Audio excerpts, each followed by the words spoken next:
What's up, Swole? Jeez, what a long time. 92 from Swole 19, who's off to his fiance's bridal shower. Yes, enjoy. Or shall I say, good luck.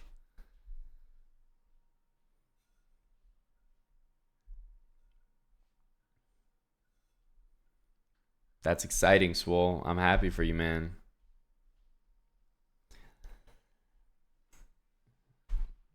Hey, coacher. Etienne Meminesco, Venus Chess, what's up? Good afternoon. Going to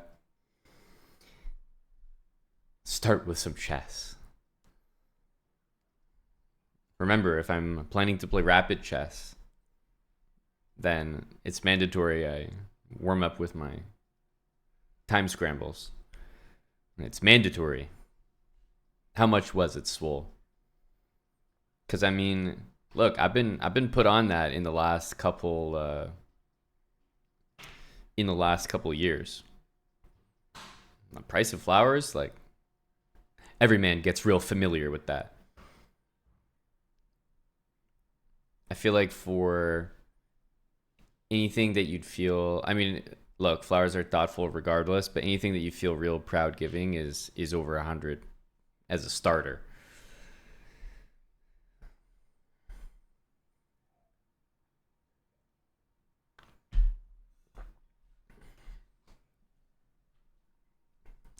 What's up, Casino Duck?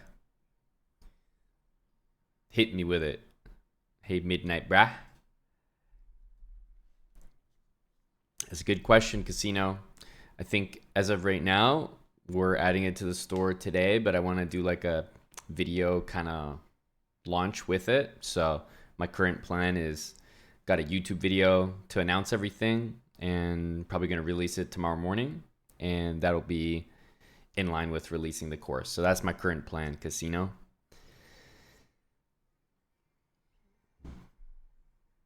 Link you? Well, it doesn't exist yet, but I got you on it. I know I said this weekend, but to be honest, we did get everything done this weekend, but I just want to kind of launch it with a YouTube video. Um, so I think that's what I'm planning.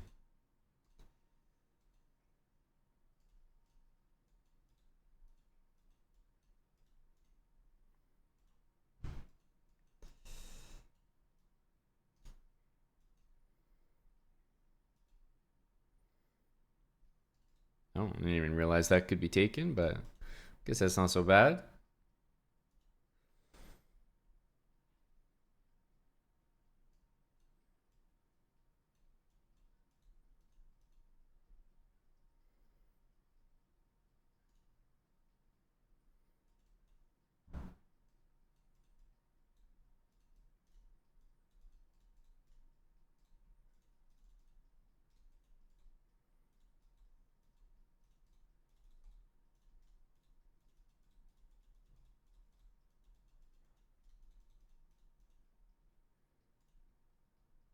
Hit goal 11. Gone are the days of my 30-second speed.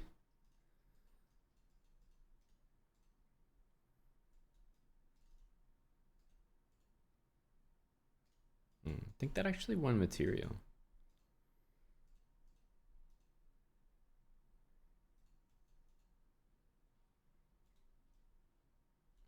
Bring this here. Allow that for no reason.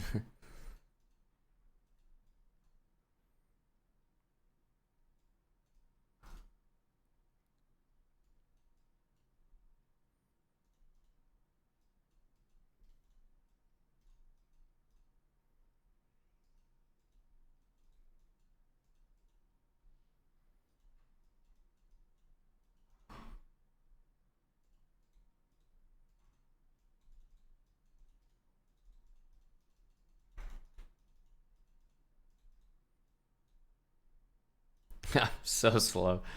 What up, Moistad? Hey, I was on him as well, bud.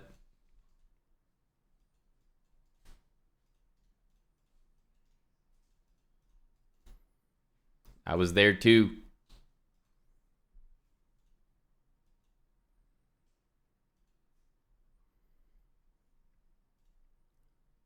Hello, Dr. Lord Mayonnaise. Is that in order to see what I'm up to, DLM, and make a refutation course, a revenge tour course? I could see that.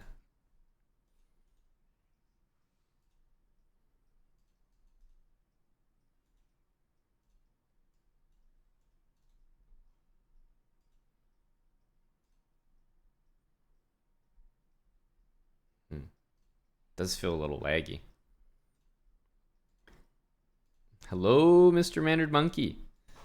How's your availability next Thursday, buddy? Got some nice matches on the docket.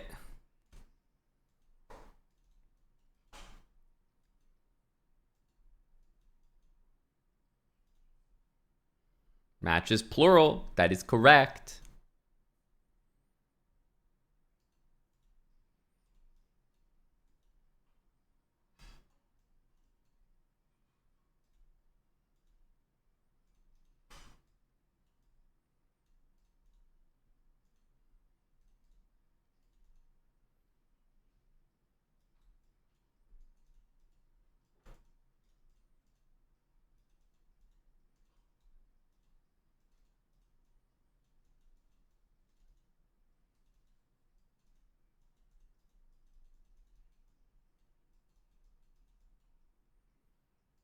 Jeez.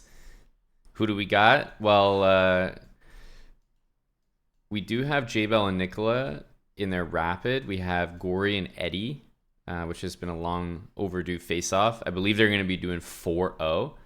And we've also got chess boxers Toph and Dustin. And that's just so far. 4-0. God's time control.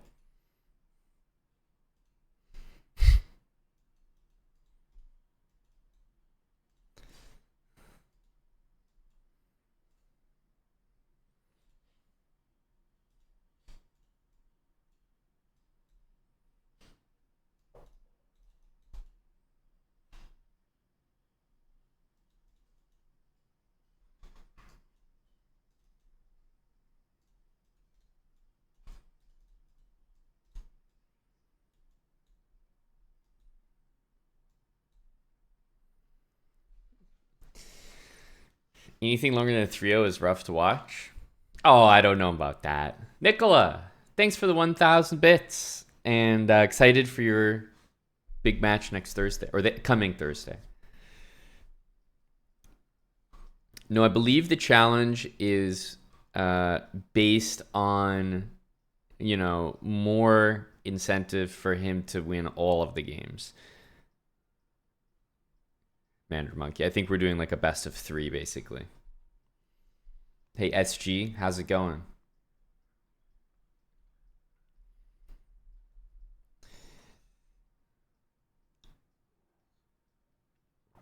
CRG, I took that picture. Yep, it was a bathroom selfie back in the day. I submitted it because I was a troll, and it's lived on to this day. Hey, Captain Cougar Slayer. Yeah, thanks a lot for 106 months, Eric. Mr. Mannered Monkey, tier 3. I'll be taking that weekend off right after our fight night, so Thursday will be a big stream. I think there's also some chess.com like spell chess event or something like that. They have one of those like community series things that's on that Thursday, so I'll probably play that as well earlier in the day. No, it's not Zoom. It's in-house.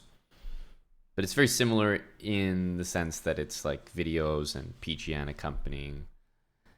Very detailed PGNs as well, like lots of text explanations and arrows and whatnot. So the one thing that I definitely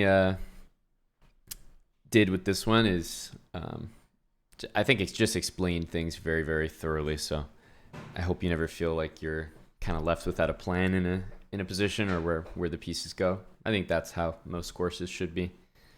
Just not leaving you hanging.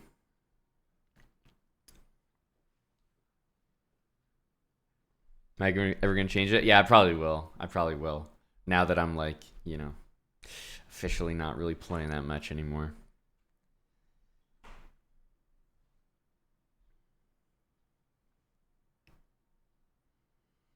Learned chess from me, and now you're here losing to me in bullet. Is this you? This you, bro? At the moment, SG. Yep. At the moment. Hello, Lolly. Are you excited for the Olympiad, Lolly? Will you be visiting? Well, GG's, man. I think I remember playing quite a few games against you. I could be wrong, but I feel a hell of a lot slower than the last times we've battled. No, I don't think so, CRG. That's a no. Sorry, Nick. Thanks for the 100 bits. Appreciate you.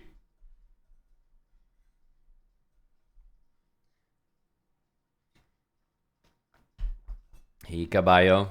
Great match last week. I was telling Bam there's a possibility of a run back next Thursday.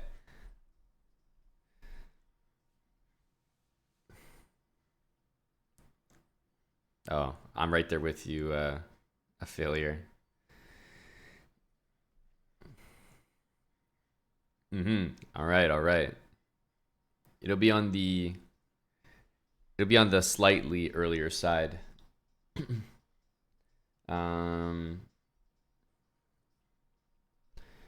Yeah, I'm not sure if we have time for it, if it works for you guys, but yeah, it'd have to be earlier, something like 6 p.m.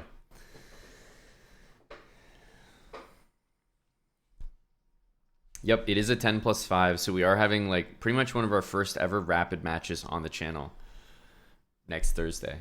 We have a little bit of everything. We have a 4-0 match, we have a rapid match, and we have a blitz match.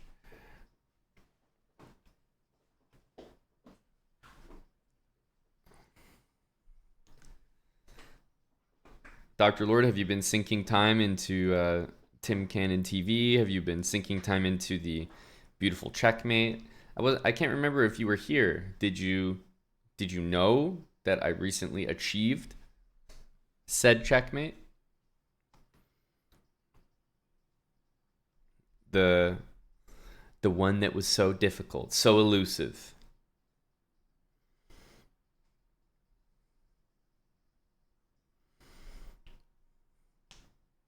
Oh yeah, casino, you're not wrong about that. But the thing is, I've already got it. It's just we don't like it's not the best to release in the middle of the day. Just YouTube stuff. I don't know. Morning videos are usually the way to go.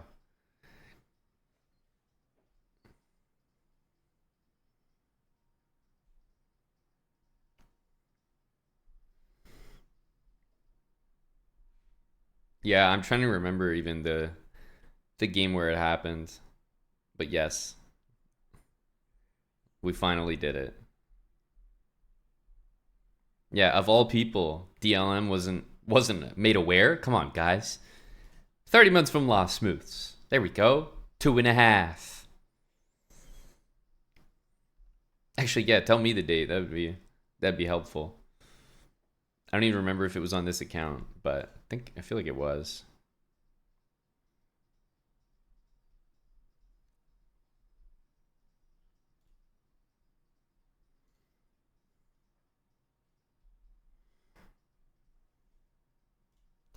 Let's see here.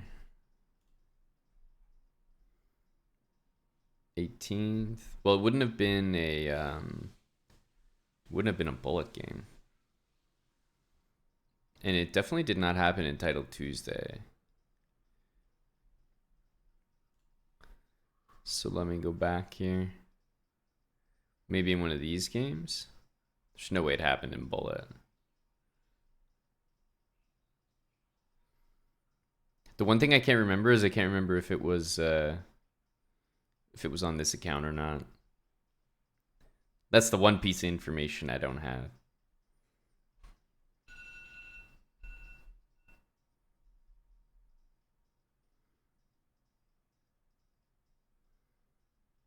But I have a feeling it wasn't.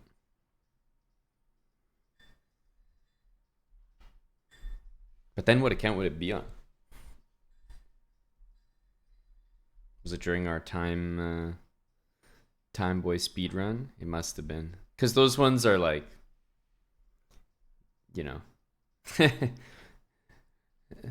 I think they lend themselves to attempts at this. Yeah, it must have been here.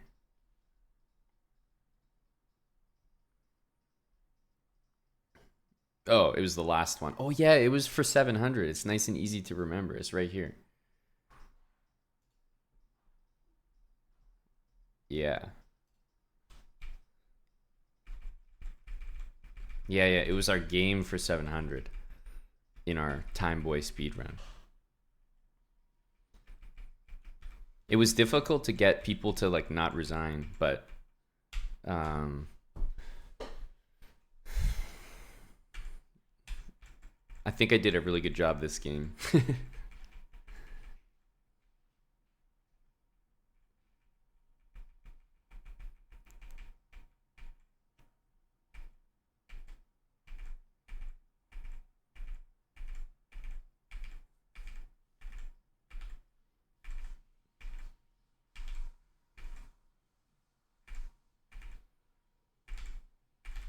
So the only thing that annoyed me about this, which is why like I have to go back and do it properly, was here, even though it was all pre-moves. It was all pre-moves. So this is hands down the nastiest checkmate I've ever done. To go from promoting all your pieces and resetting the board, and then pre-moving a checkmate that resets the board again, and then it's checkmate for real this time. That's the most disrespect you're ever gonna get. But the reason I still need to do it again properly is because I remember I pre-moved everything and I mouse slipped pre-moving rook h2 and pre-move rook g2. So I had to cancel the pre-moves and then like fix it. So it was still all pre-moves, but I remember having to like, it wasn't all multiple pre-moves from the beginning. Very brief slip up, but a pretty nasty checkmate, because the moves that I played will force the checkmate every single time. Thank you, Clean Ninja, for the 5 subs. That's very kind of you. Want to offer my thanks for being your chess guru. You've only been playing for a year and 4 months. Played your first tournament. Is that an OTB tournament, like a real chessboard, or online? You scored 4 out of 9. Sounds like a real tournament. Truly did not expect to do that well since it was the first time. You surprised yourself. Thanks to the habits, the Stonewall, and the Taimanov. Are you really a boomer at 28 years old? That's illegal to say, right? You're not even older than me. That just makes me that makes me ancient. Well, congrats, buddy. Happy to hear. It sounds like you're using the Taimanov with black, maybe Stonewall with white. Exactly, Casino Duck. I'm sticking up for the real boomers out there.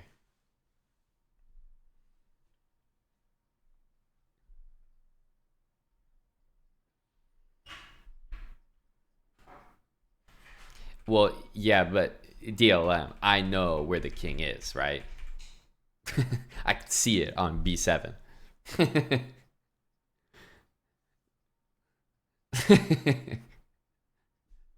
I wasn't too concerned about that one. But even myself, I don't fully accept it because it wasn't like absolutely pre-moved. So,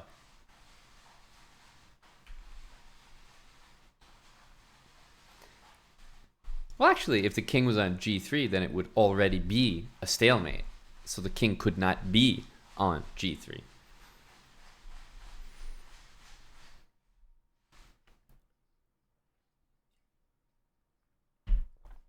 So anyway, there we go. That was the game. I'll make a note of that. Write that down myself.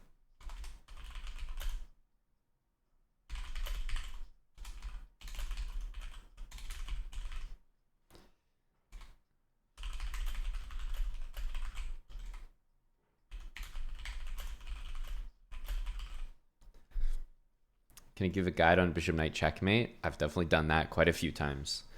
I've even had the privilege of completing bishop knight checkmate in an over the board game. So not only have I released a course exactly on that, and that includes a lot of other important techniques that you need to know, but I've also released a YouTube video on that, and I've even played an OTB game that was streamed where I ended up completing it over the board as well. So, yeah, we've definitely done that a few times. And I've done it pretty recently in Title Tuesday, I feel like. Oh, yeah, speaking of Title Tuesday, everybody. You know, there's big news in the works.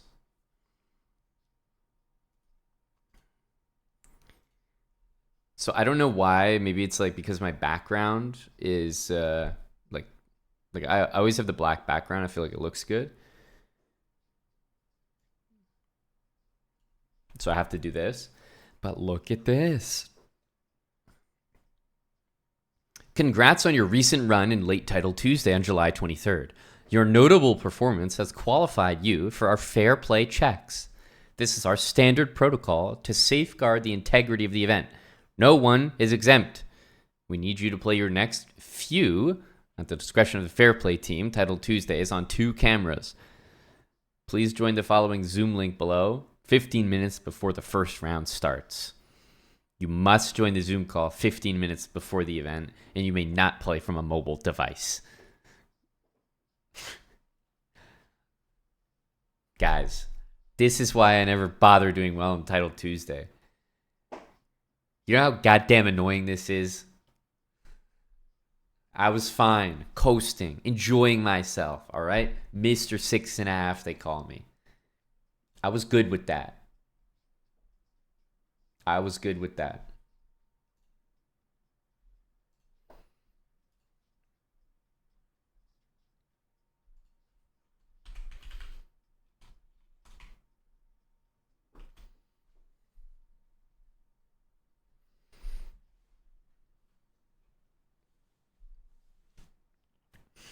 I guess we are kind of moving up in the chess world. So yeah, there you go. That's my reward. That's what I get.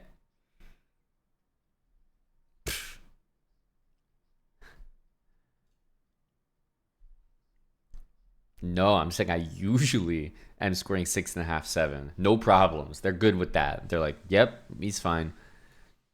Score 1, 8 out of 11, and boom. They really do the same thing in like NBA or like other sports as well. Guys always get drug tested after some like crazy dunk or like just some feat of strength.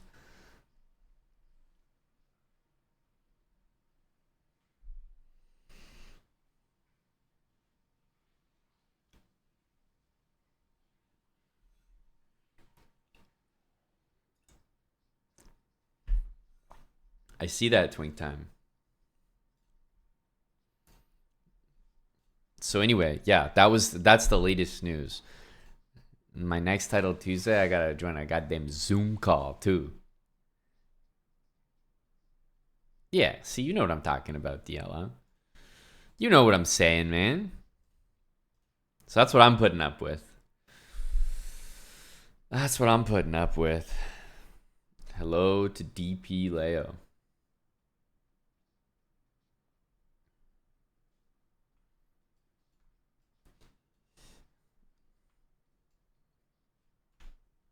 What's going on with you, man? I'm suffering from success, but very minor success. Maybe what I need to do, this would be bad too. If I join the Zoom call, perform 8 points again, and then I perform 8 points again, then the week after that, they're going to be like, okay, no problem, you're all good. And then when I start playing off the Zoom call and I score 6.5, they're going to be like, no, wait a minute. Hold on 1 second. Put him back in that call. He's not performing at the 8s we're used to now. Got to launch the fair play check all over again. So I can't win here. Can't win here. So that'll be my next title Tuesday, I guess. Bortnick scored 10. I expect to see him in that call, let me tell you. All right? I expect to see old Bortnick in the call.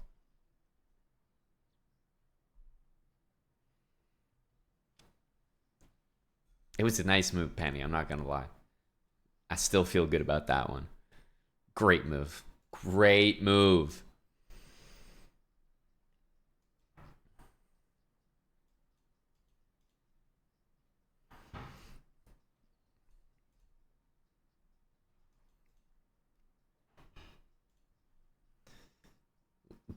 Bortnick took down Hikaru. That's your update?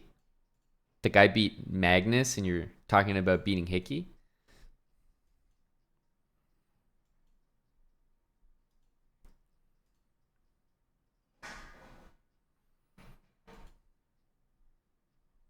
Hello, Eddie.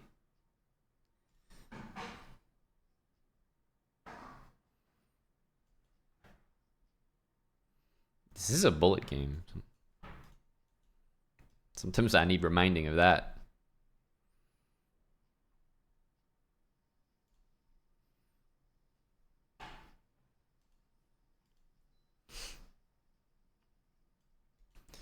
Ooh, that's actually a little frustrating.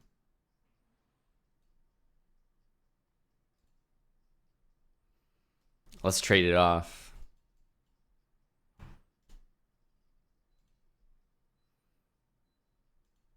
I think we just trade here.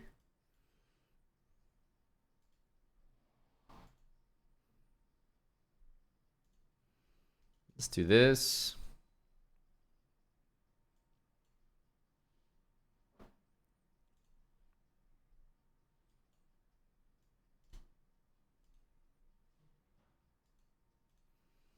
Offer him opposite bishops, which he doesn't bite on. There we go.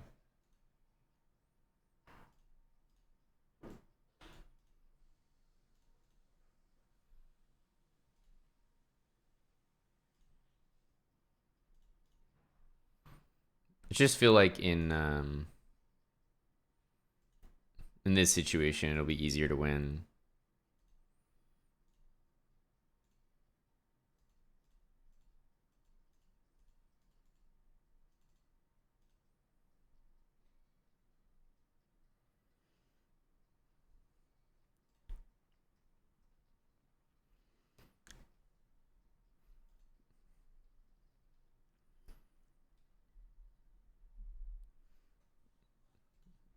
Eddie, we're excited for your match next Thursday. Excited to see once and for all whether Eddie can take out Lily White Gory.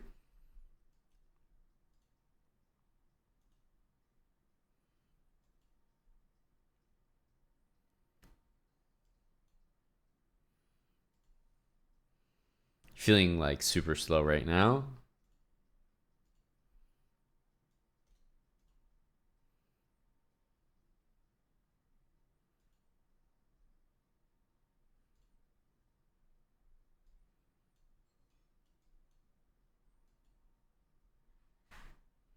Rook d8, bishop b6. So he's got to move the knight, but then he loses the pawn.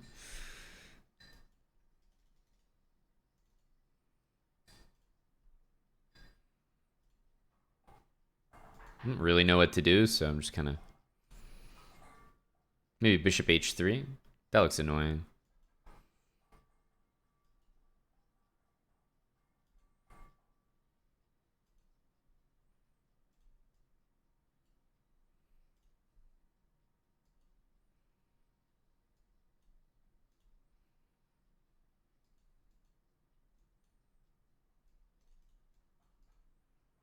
He might go king e6 here, but it doesn't really matter. Everyone's lily white Airbus driver. That's how it is.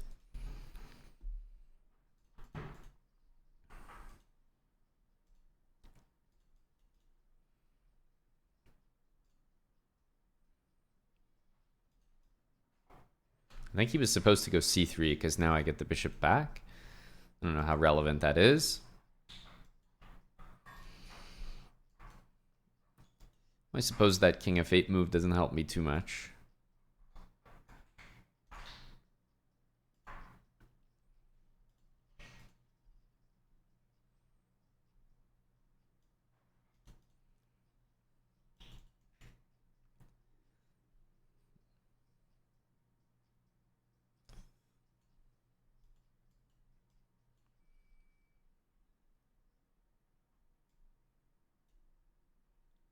Queen c1, yeah.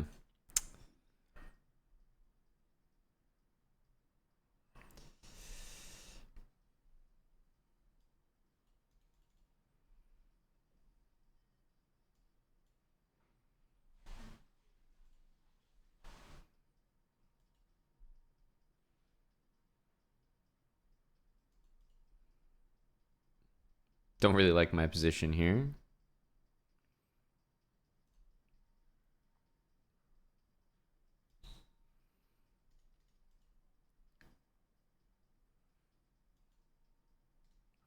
Didn't see that.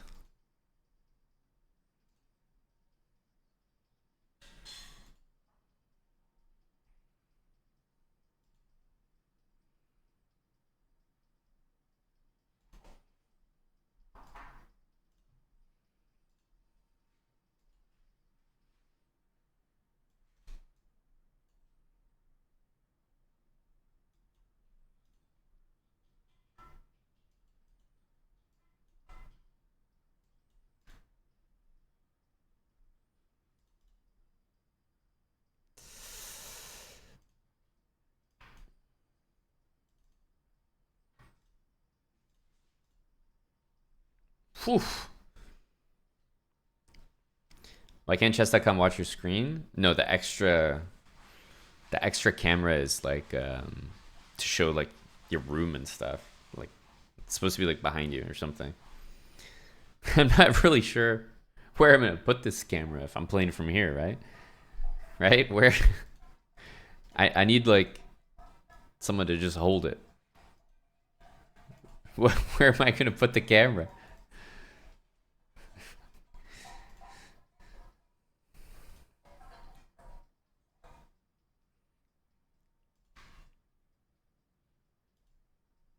I got nowhere for it.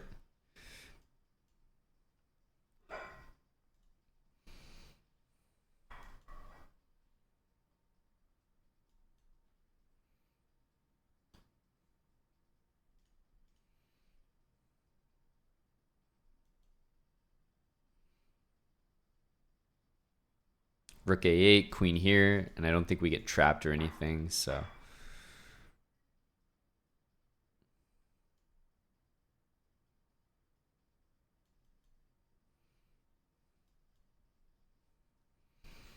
I guess we do this.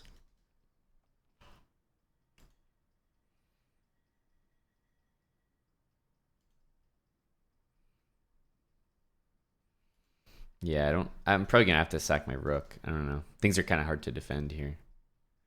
Maybe we can play d5 now. We should play knight takes c6.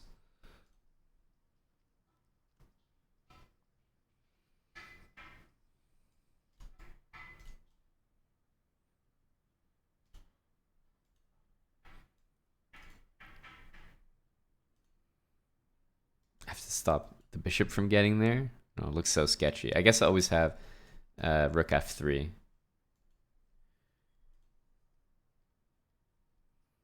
Yeah, we should be okay now. To still play a bit precise here.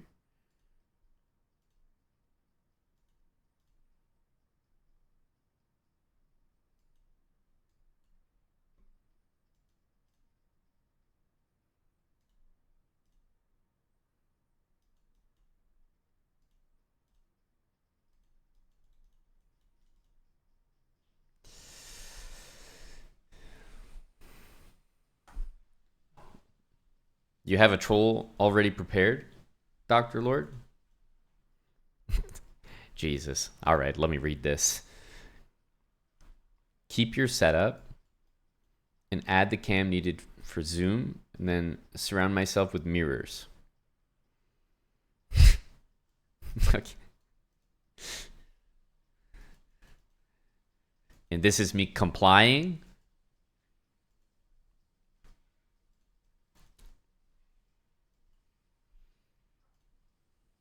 Damn, this rook went a little bit too far. That's okay though.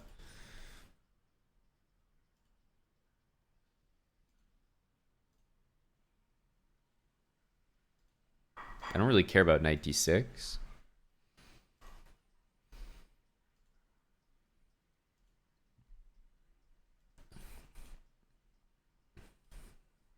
I feel like this is fine.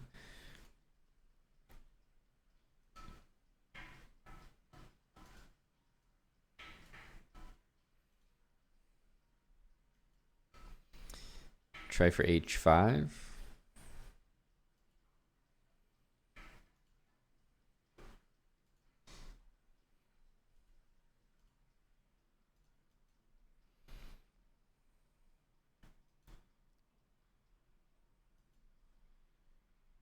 I don't want to trade light squared bishops, so now I have to go here. Of course I don't have to, but...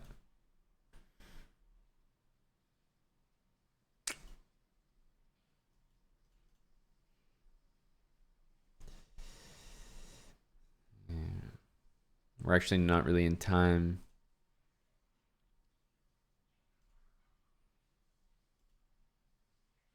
I don't think he realizes he can trap it.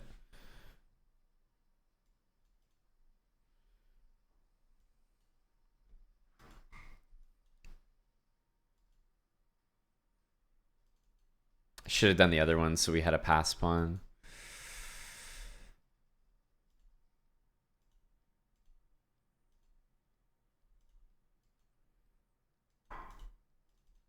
Damn. I think actually like could have flagged him there. It was super slow, but I was down way too much time, like billion seconds. If it was a little bit closer, like only down a couple, maybe.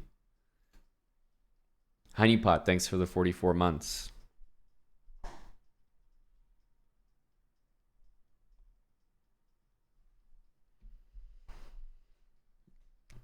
Large mirrors, just all around the room. It would be like a John Wick scene or something.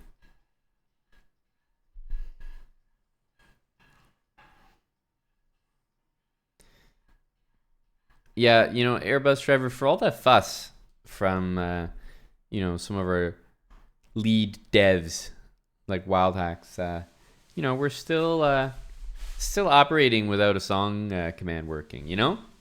Hey, Boop Lord.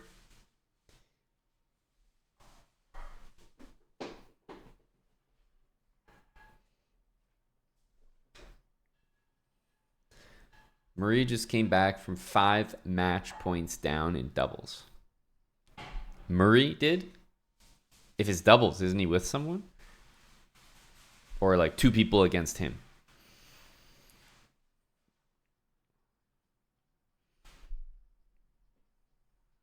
I feel like doubles is, in tennis is... it's one of those things where it's really fun, to be honest. But I feel like it's enjoyable until you start taking it seriously. Because then you run into people who like wear matching outfits, fucking like they're like making calls out, like it just gets so sweaty and serious, and you're like, okay, I'm not sure I care anymore. But it's fun when like nobody cares that much. But I feel like doubles is one of those things you always see portrayed in movies as like, you know, there's like one couple that's like kind of happy-go-lucky, like a little easygoing, and then another couple that's very like schedule, rigid, everything, and then they agree to play like mixed doubles for fun, and then the guy's just like, all right, let's start a rally, and then the other guy just like just like whacks it, and then they're like, high five, honey, nice one, all right, get set for next point, And then it's just like, what the fuck is going on here? I'm the chill. Like, I feel like doubles gets real sweaty real fast. Yeah, that's what I'm talking about, pair socks. That stuff looks cool to me. I've seen that. Nicola doesn't have better things to do right now than indulge in DLM's mirror fantasies.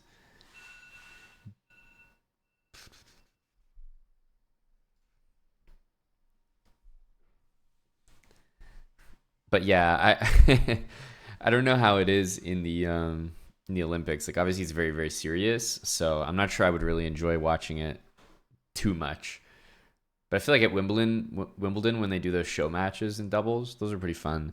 Or what's the one where is it like the Laver Cup, something like that? It's like Europe versus North America. I feel like those are pretty fun events. Everyone's a little bit more like obviously you want to see people compete. You don't want to see them miss shots, but they're good enough that I feel like they can dick around and it's still like very very fun.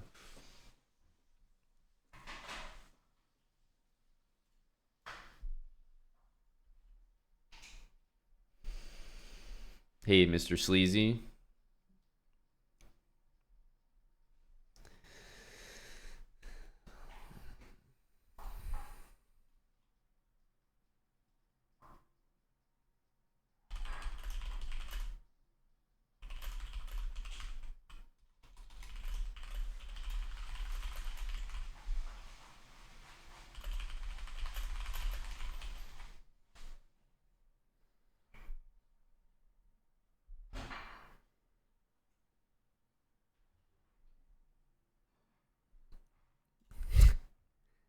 Well, Dr. Lord, I think if you see me skipping Title Tuesday, then it's probably because I just don't want to expose that. 6 IKEA mirrors. You guys are certified trolls. You really wanna you really wanna take this experience away from me? All right. This is my one chance to join the big boy fair play call. All right. I'm gonna be in there with all the CMs, all the 2100s, all the untitled players, and you really want me to troll? You want to take that away from me? This will be my first chance to eat at the big boy table.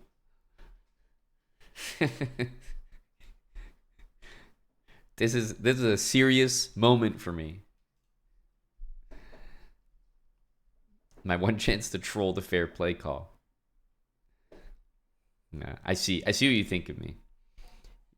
From now on, you'll be rooting for me in Title Tuesday only so that we can join the fair play call and do something more ridiculous than the last time. Yeah, apparently I did. Fly, you fools. Apparently I did. 8 points, far outside of the usual range.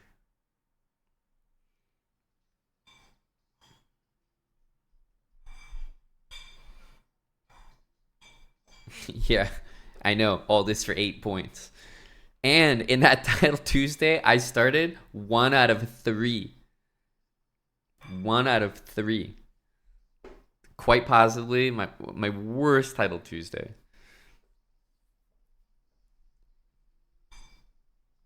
But yeah, 8 was it was far too impressive, I guess.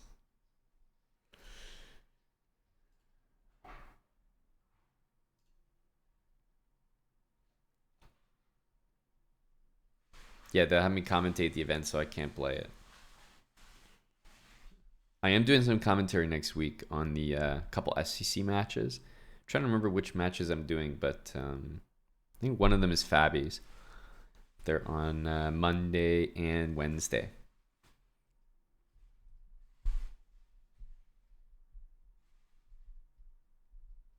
So I'll probably stream after those matches on Monday and Wednesday as well. And Tuesday we got a stream, and then Thursday we're doing a pretty long stream for all of our fight night matches, and that'll be my last stream for the weekend because I'm taking the long weekend to visit my parents. So Then I'll be back next Tuesday, just in time to set up my 2-camera setup and my 19 mirrors.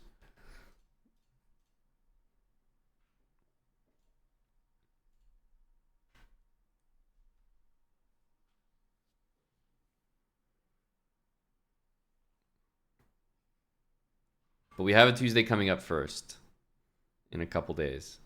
That's the first iteration.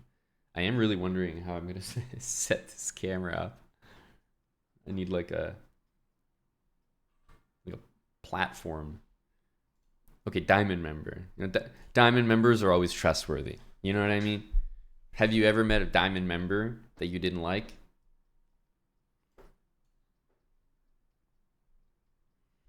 I think it's pretty common now, green tea for two.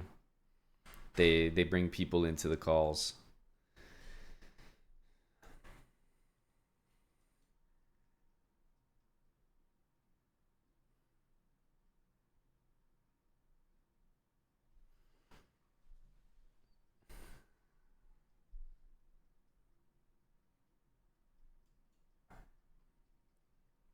It's also like, I think it kind of looks good for them as well, to just stay consistent. So they do it all the time. And that way they can say that, you know, anytime that someone performs like even a point or a point and a half outside of their, you know, expected range, they immediately have to play on call entitled Tuesday. So it's like,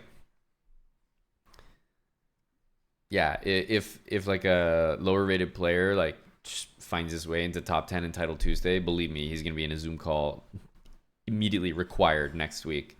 So I'm not gonna lie, I feel like it in general does a pretty good job.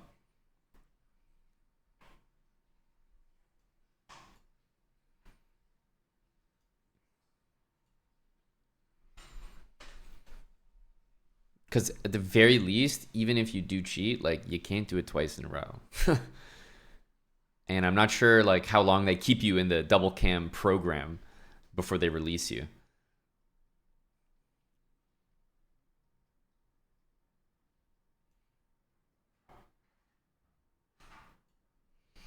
If I think if he's stubborn about trading the bishops, maybe we could even go for c4. So yeah, we're gonna make him play bishop b7, which I feel like is more what we want.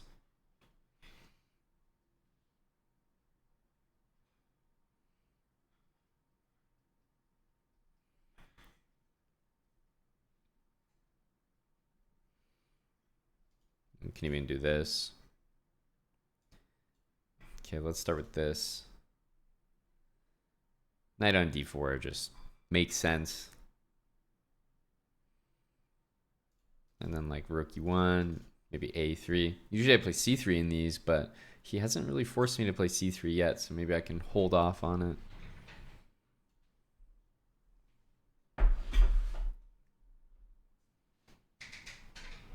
Wow, this food looks crazy good. Jeez, I'm starving actually. We need to focus here. We need to win. We need to focus on our food. I mean, what am I saying? I mean, what am I going to pretend that I'm not diving right in?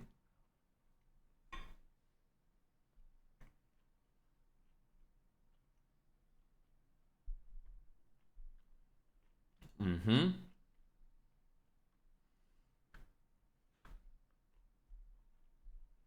Okay. I'm thinking about, normally we want to play c3, but it's possible we could try to just avoid that.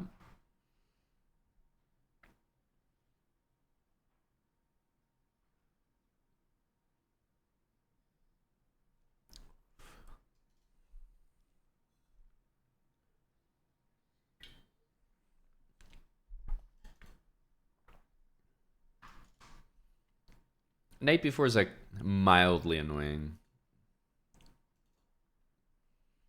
Enough that I think we need one of these moves.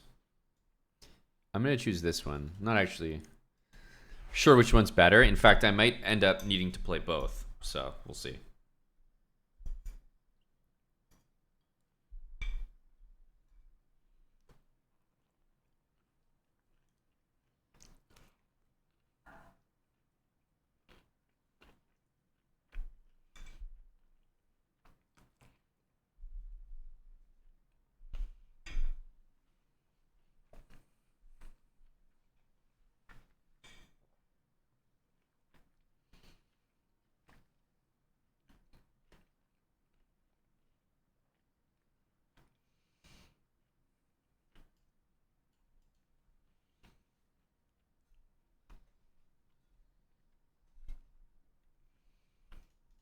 Knight e4 makes sense. Maybe that's a good move, actually.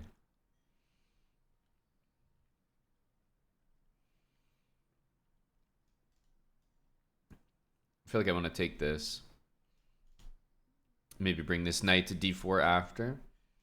Go f3. He's going to bring the knight back there. Hello, Smucker. Yep, we're in the rapid right now. This is not that dangerous. Either one of those moves. Let's boot the knight out.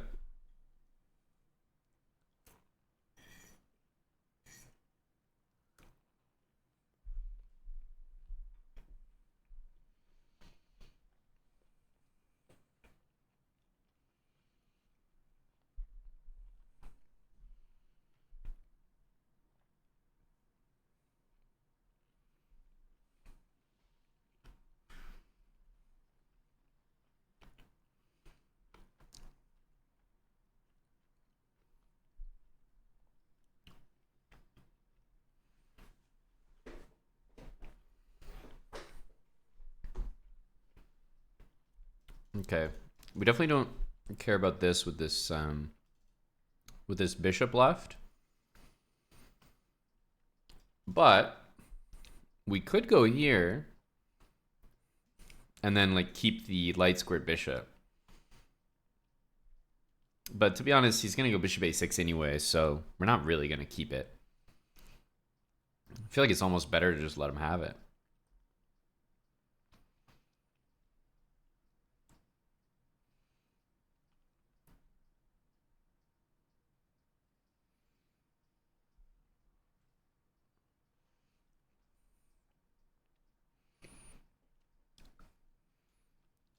So I might go here because I mean, even if he takes it, I feel like I'm okay with that. I want to see where he's gonna put this rook. Depending where he puts it, I might have a few other moves. Very, very close to b4 working. And then knight e6. But I guess he has rook f7 just in time.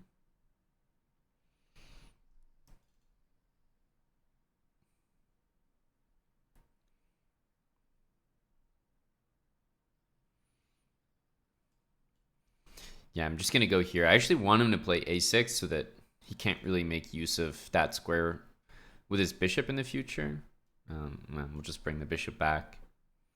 When he takes, I'm actually planning to take this way. I just want to make sure there's nothing completely wrong with that. But normally you actually do want to do this to take the c file. I know it looks weird, but okay. If I take with these two, I mean, we're good, we're solid, but I feel like this is correct. The knight sits really well here, and we just challenge the c file next. Okay. Goes to d7.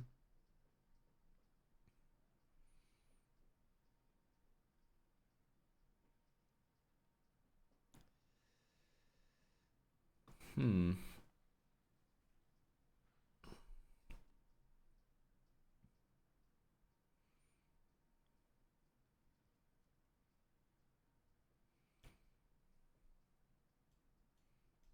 feel like we can just double or like almost even triple. Let's do this.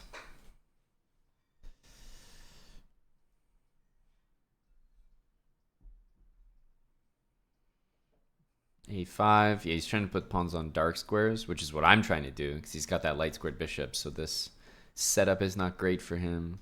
Queen e5, take, rook there, takes, queen d6, but he gets queen c1. That's not fantastic.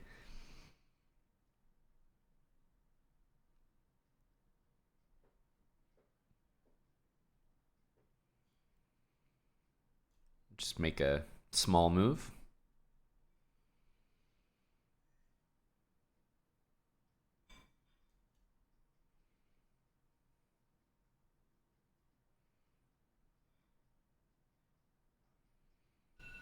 Okay.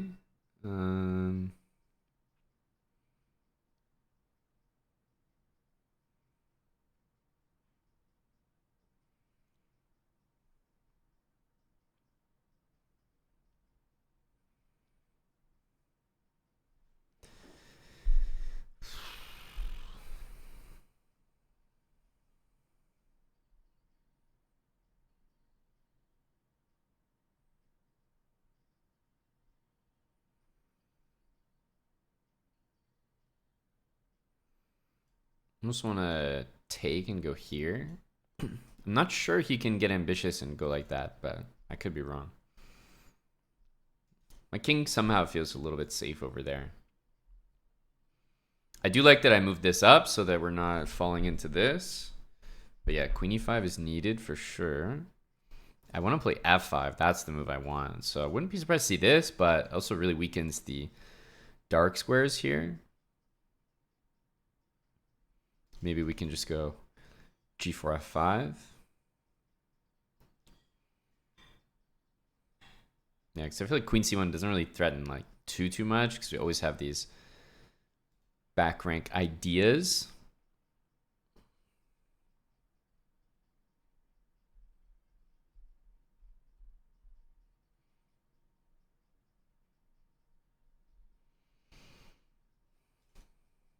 But I'm looking at this next, so I wouldn't be surprised to see that move. I'm going to play this just because sometimes I feel like my king could even walk up here. I know that sounds a little crazy, but that's kind of what I'm intending. Okay, definitely going to go here. It just feels right. I suppose this was the other way to go, but he kind of has queen d8 covering things. I don't know. The endgame looks pretty good after taking. So we have knight takes. How does he defend mate? Queen here. The endgame is so good.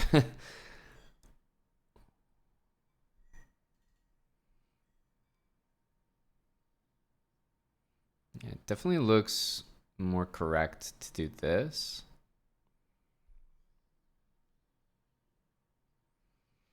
I think he might have to go here, but I mean, we have stuff like that. Yeah, he goes here, but I think, is he losing? Because we just go here. We're threatening mate. This must be the only move.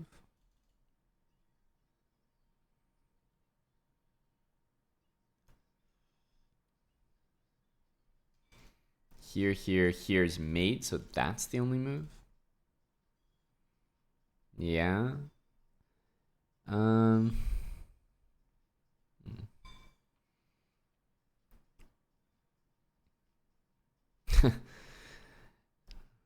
I mean, this is there.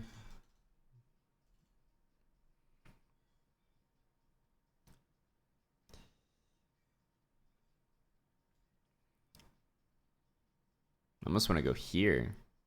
Nah, but then bishop f5. Maybe we just go here for now. I don't really know. His position does not look very good, but I don't know how it's not lost. Yeah, I really don't see what happens after that. I can play a move like knight f4 and take, but kind of thought that I should have a bit better here. Not really seeing it.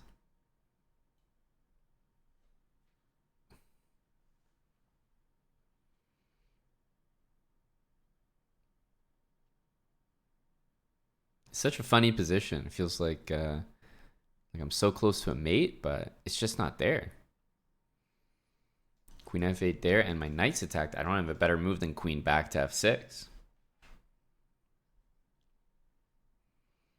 Yeah, I think we got to take this. Any queen trade will win. And if he trades, I mean, any queen trade, like after this, any queen trade will win the game. So he might try to like trade the queens right now. But I think we get to d4 in that case, which is crucial. We get to d4, we attack the bishop, and then we support our knight. So we should be just in time. So queen f7, for example, doesn't work. Queen g7, I don't really know what happens here.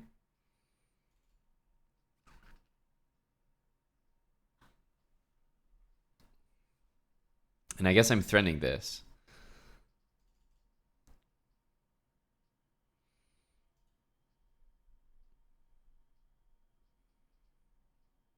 Okay, queen trade loses the game. I'm not sure I understand that. Let's just establish a pass pawn here. That felt like the... I can just take... I mean, this is obviously smart as well, but taking it is, in some ways, actually simpler. But yeah, I don't understand that move at all. It just kind of handed me a free win. Of course, we were winning, but this is like... We're not even competing anymore. GG.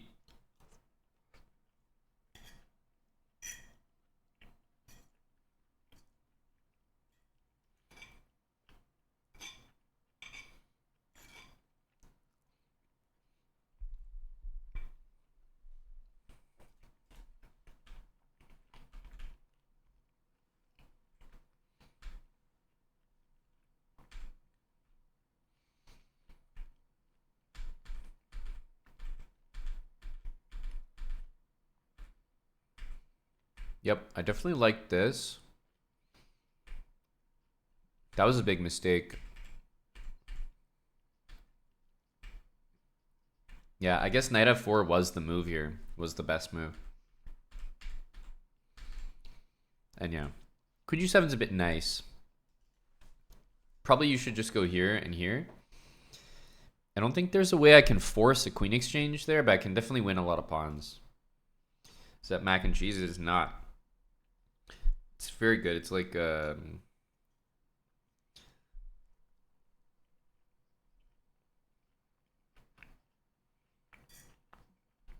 hummus, cauliflower, like onion, almonds, and then like these beef choftas. It was actually one of the HelloFresh meals.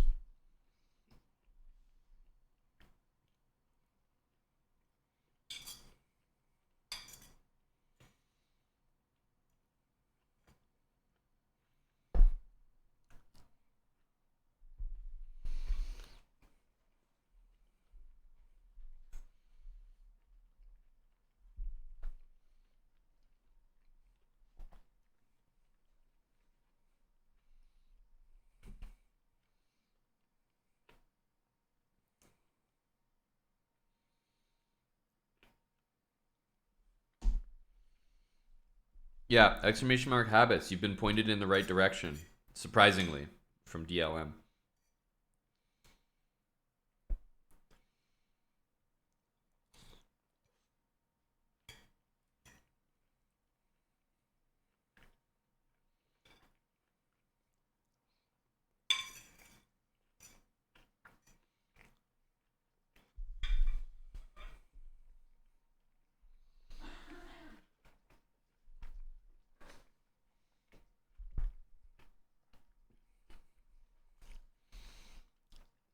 Time's not moving because the game's over. GG. I thought we got a pretty nice game. Pretty nice opening.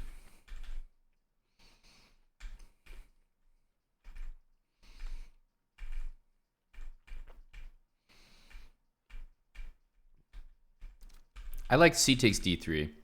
I don't think we necessarily played the best moves here, but the knight on d4 compared to the bishop on b7 is just so much better. Hey, Okito Poki.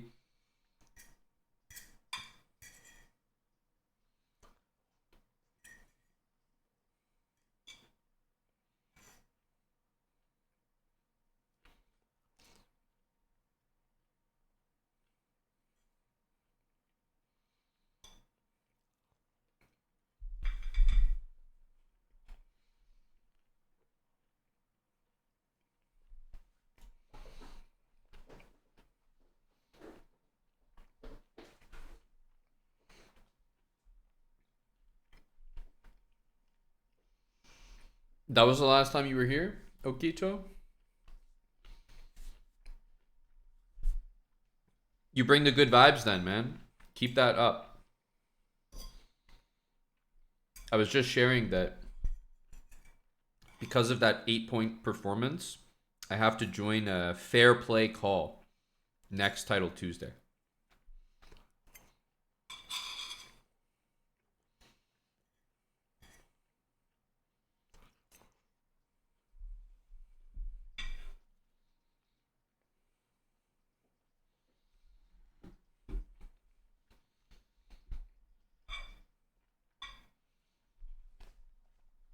Yep. We got a seat at the big boy table now.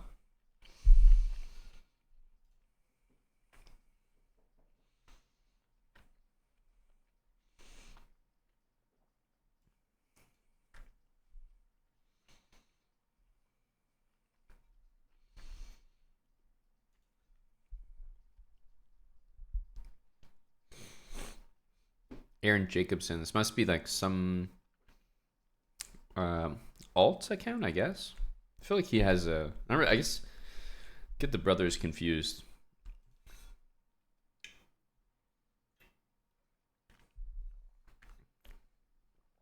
More likely it did than it didn't. Hey, good old Tesh. That's what that tells me right there.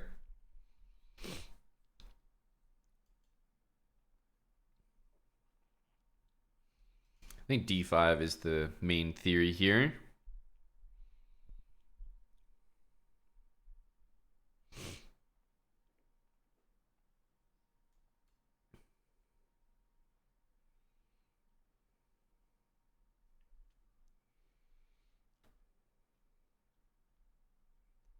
What's the purpose of this opening?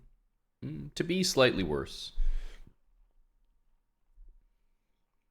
We've managed it comfortably. Yeah, I played this in a couple tournament games. Not with like any insane success, but I remember looking at it a long time ago. So it's probably super out of date.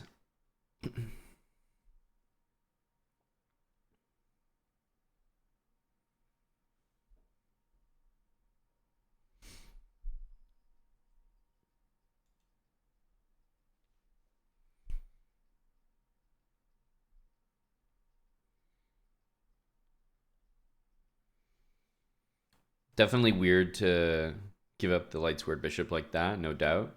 I'm curious what setup he's going to go for, though. Could be g3, bishop g2. Could be short castle. Could be long castle.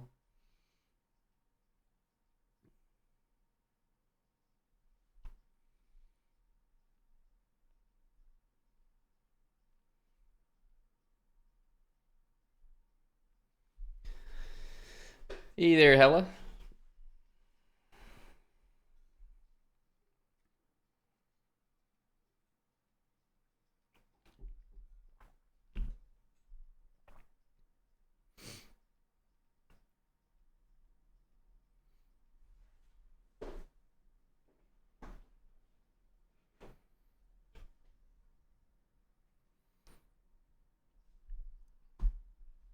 Bishop e3 makes the most sense, to be honest. Um, hmm.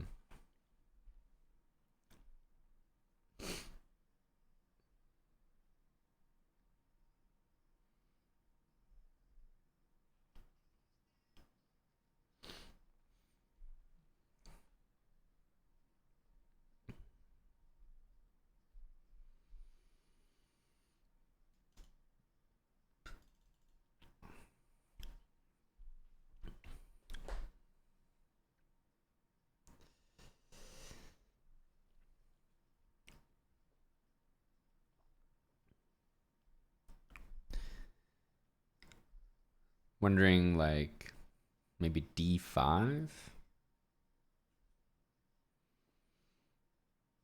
Feels like d5 now could be a move.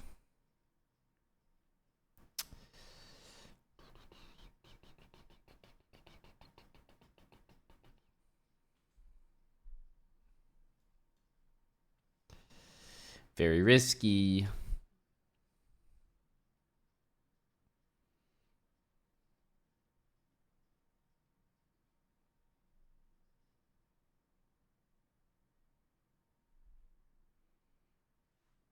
Because the other way, I guess, to play is like maybe knight c6, knight e7, then maybe d5.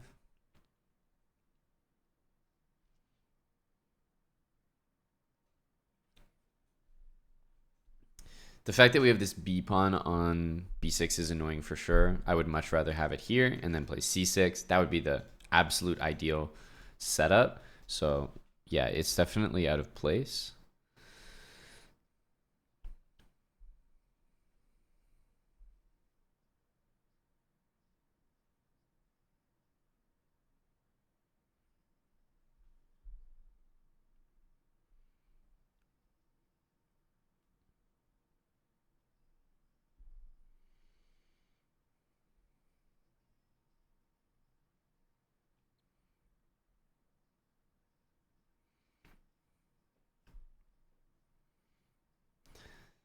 Okay. Pawn takes looks like it has to happen.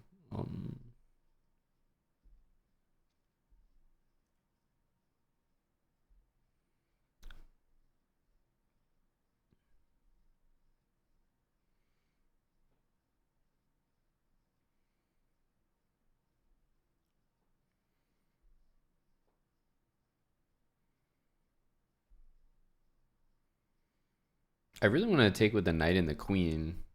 Bishop d3.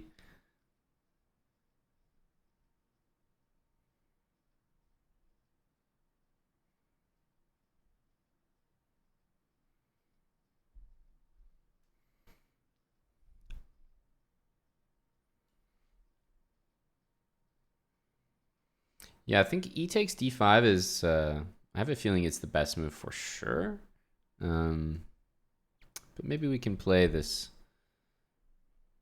kind of bad looking queen takes d5 move. Okay, he goes there.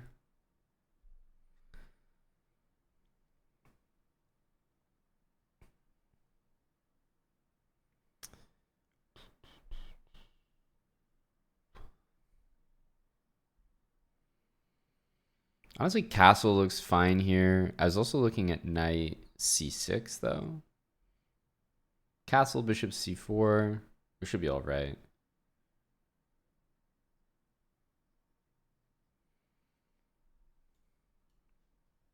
I'm just gonna castle.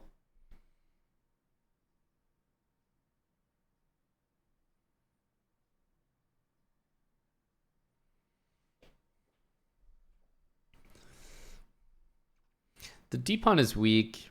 I also just, I guess I'd rather play this position than e takes d5 personally. Hopefully I get some activity like knight c6, rook d8, rook c8. At least my moves are kind of obvious, but sometimes in these situations, you have the easy, obvious moves. But if your opponent plays truly the best moves, best move order, everything, you're probably just a little bit worse.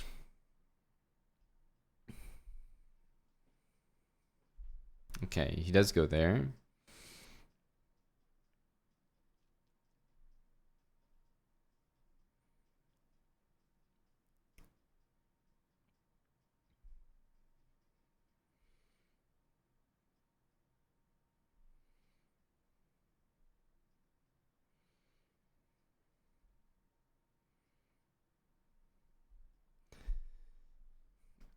I think I'm going to play here. This was kind of my plan.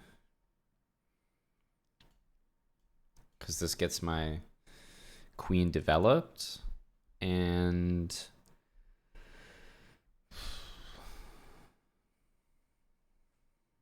not really sure what happens after that. But d5, I have maybe knight e5. So I don't think that move is very good. I also think this queen has to be taken. There's no way around that. Hey, Sandy. Doing well, doing well. Also got a resub from Mr. Azizi. Thanks, Airtie, for the 56. FFGS67. Thanks for the 56-month resub.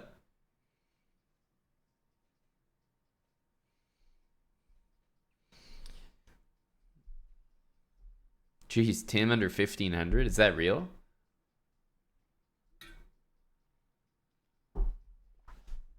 And we thank you kindly for it. Copy.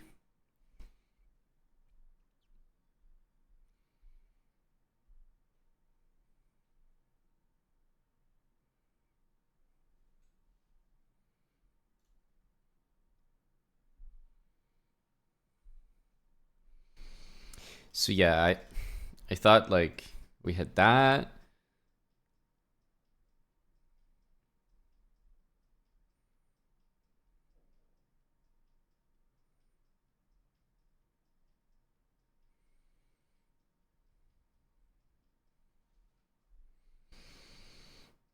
Not to mention bishop takes b2, of course.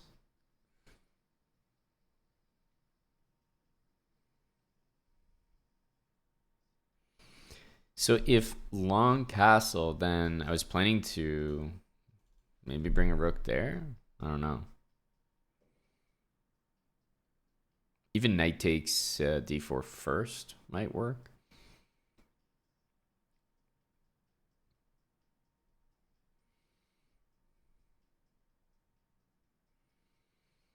Yeah, because the thing is, if I go here, then this move is actually very powerful. I think.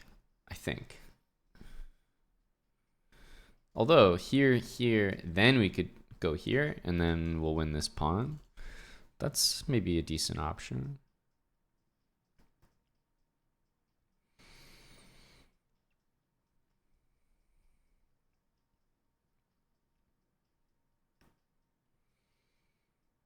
Yeah, I don't really mind that.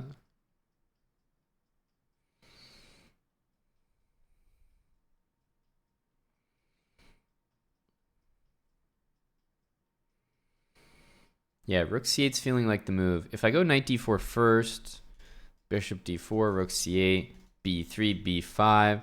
Yes, I'll win this back, but you might be able to play like b4 at the end, and I don't really like my position anymore.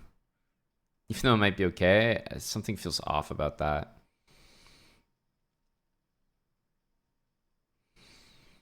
Does not feel right. So I think it's got to be rook c8. I could also go here, but then he pushes. And then he's all safe. So I think it's got to be this.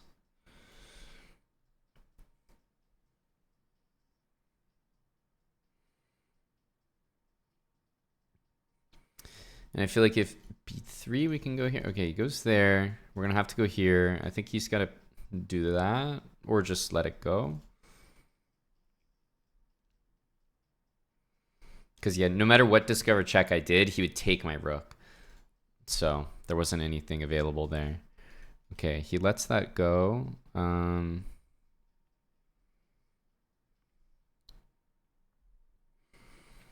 feel it should be taken with the knight.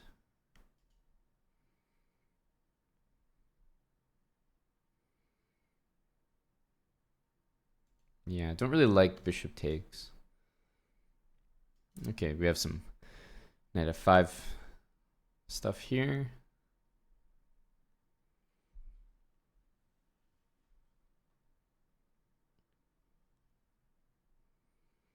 His king is nicely tucked away, though. Like, you're far away from that knight. Okay, definitely going to go here. Dodging these bishops is going to be a headache as well.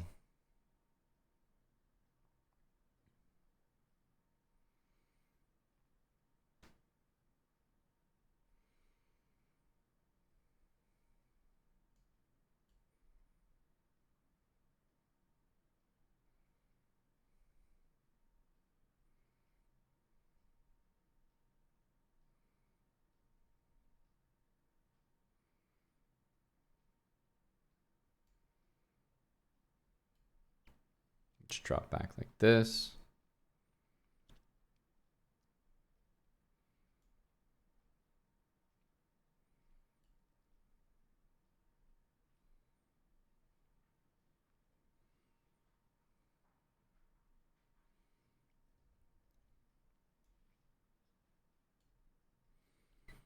Guess we should take here. It's probably going to be bishop all the way back.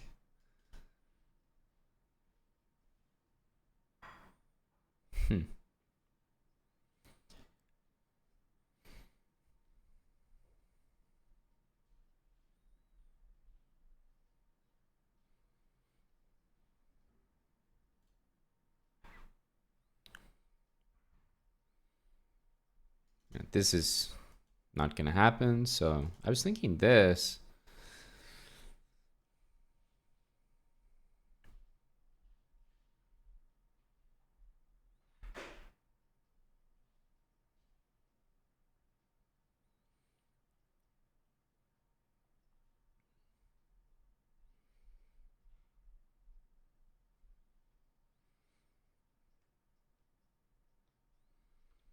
Curious, maybe it'll be like rook here. Or if we want, we could try this move to try to play like bishop against knight. I'm not like 100% convinced that the knight's better than the bishop there, really for any reason. But It is an imbalance.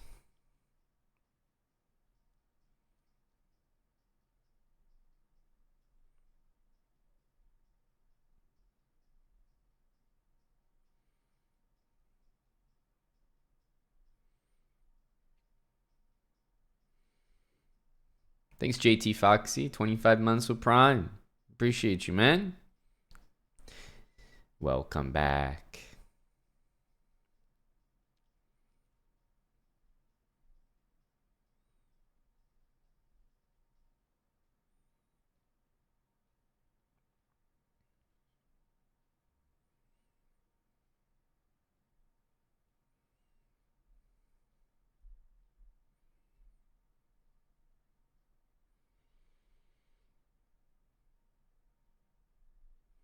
Yeah, that's honestly that's the move I would have played.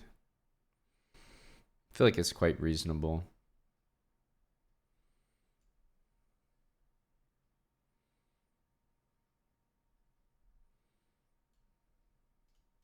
At this. I feel like if he goes there, I might do this weird move.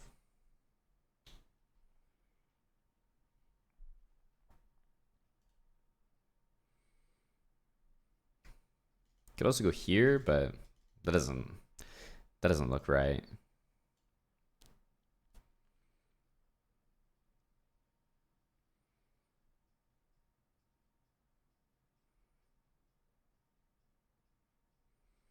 Hoping to win something here. I'd feel really comfortable if I was able to get my king up. Just don't want to get caught with back ranks. Like the bishops are so tricky when they work together. So even after I like maybe win a pawn here, I feel like we still have a lot of work to do.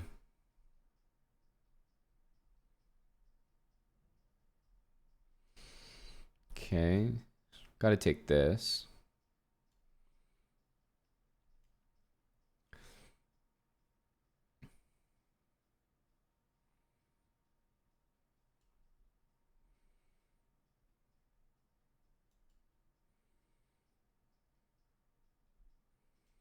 We have something to e3 next.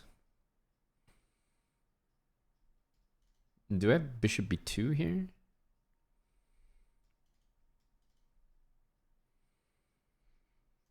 Should. He can take with the bishop and play rook c1. Mildly annoying.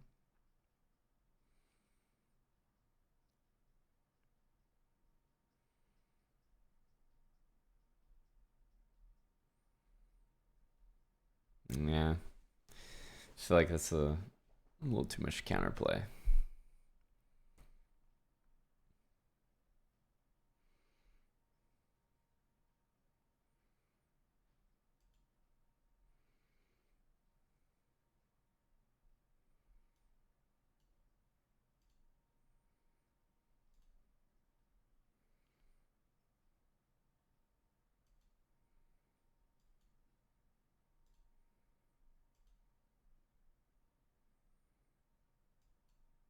Now I can trade rooks.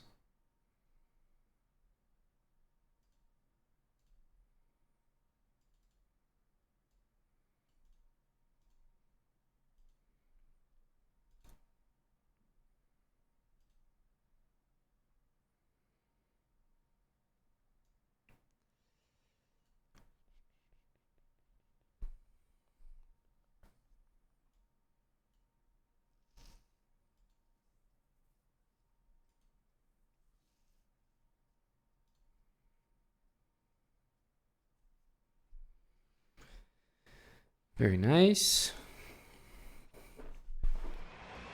You know, I think we made the right choice. I think we made the right choice not to play bishop b2.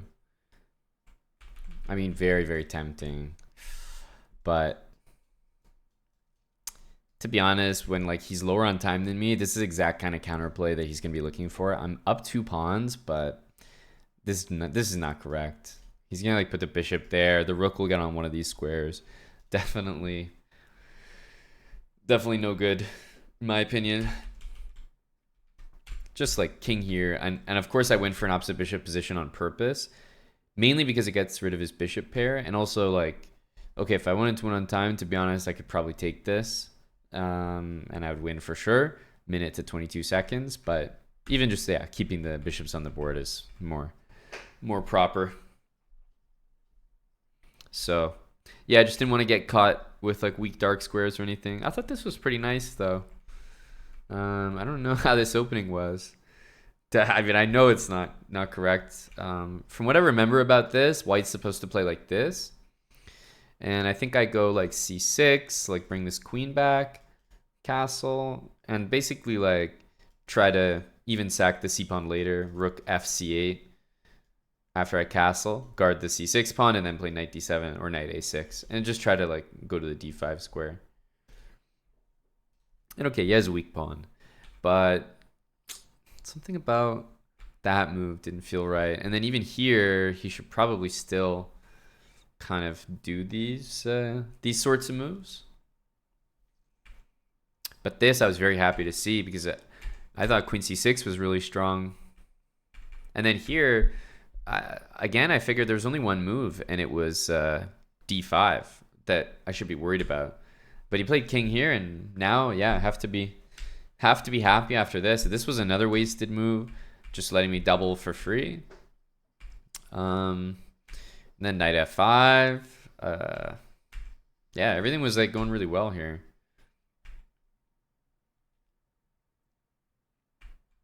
And then he just got bogged down. He used a lot of time, and knight h4 and bishop d4 just started hitting his pawns, and he just couldn't defend them.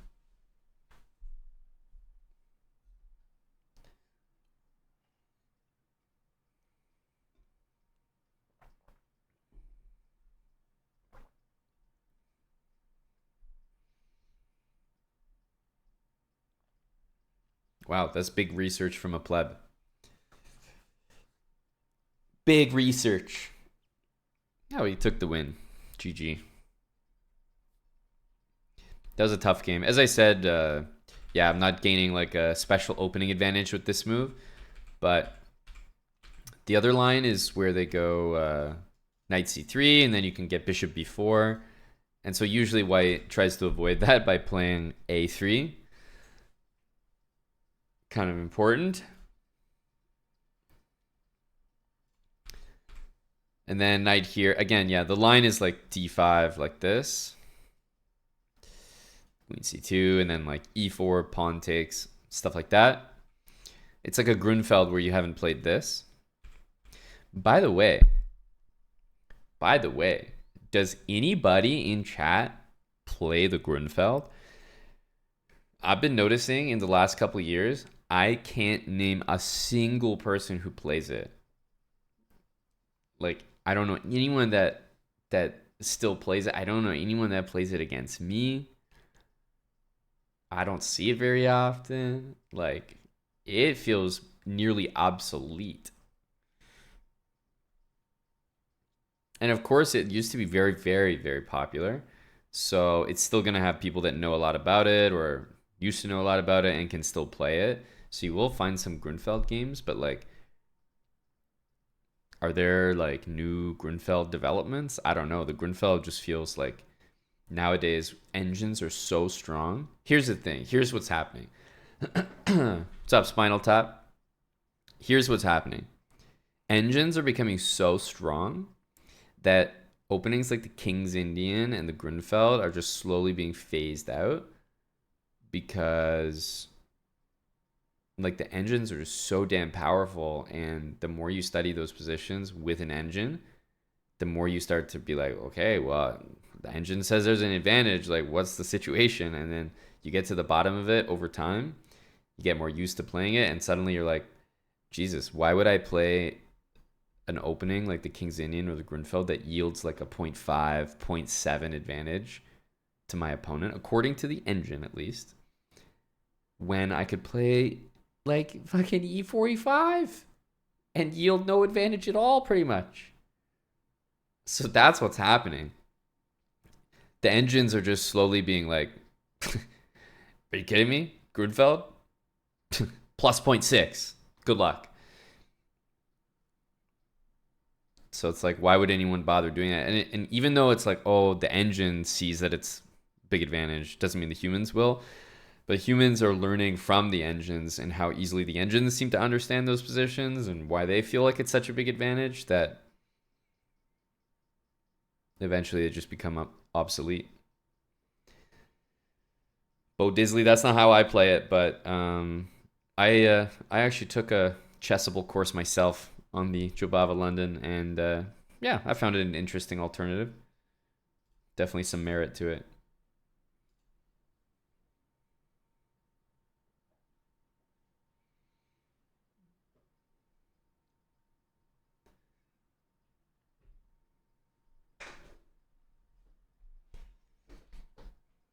But yeah, I don't know. I'm just saying, guys. I'm just saying the engines are definitely slowly phasing things out. Do you know how much work you're gonna have to do in the future to play the King's Indian? The King's Indian at least still has a very clear practical element to it and still super dangerous opening. So I think the King's Indian is even more relevant than the Grunfeld because there's no upside to the Grunfeld. The Grunfeld is there's no like big attack or anything. It's like no, you're just attacking the center, and the engines are like, no, we can defend the center. We'll take the space. Thanks. But in the King's Indian, the engines are like, oh, we got the space, we got the center. I love it. But then there's an attack that every human is just gonna have trouble dealing with. Um, but yeah, I don't know. Grunfeld feels like it's being phased out. E45 is becoming like super standard. The Sicilian is still very, very standard, but I feel like low key over time, the Sicilian is gonna like slowly disappear. Just openings where white is the only one with a pawn in the center, I feel like slowly will reign supreme.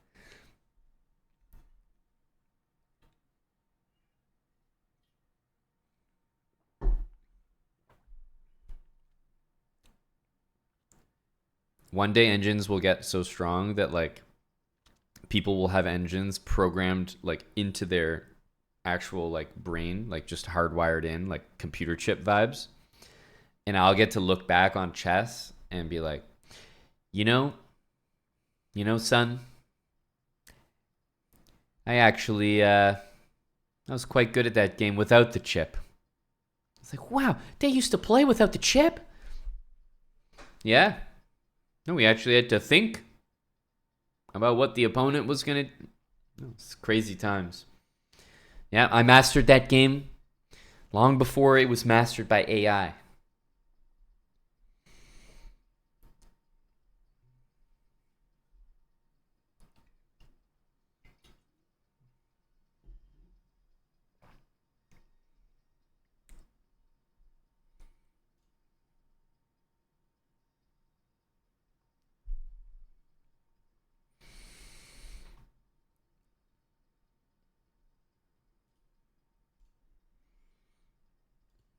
Dude, this rapid leaderboard is brutal.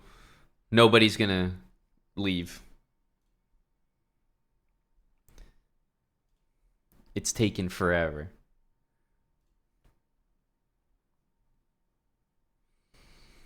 Or barely keeping up.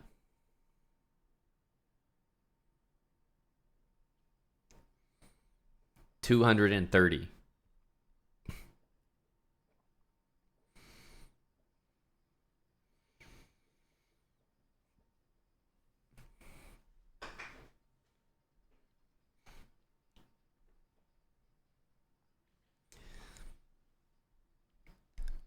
Yep, gained 15 places here.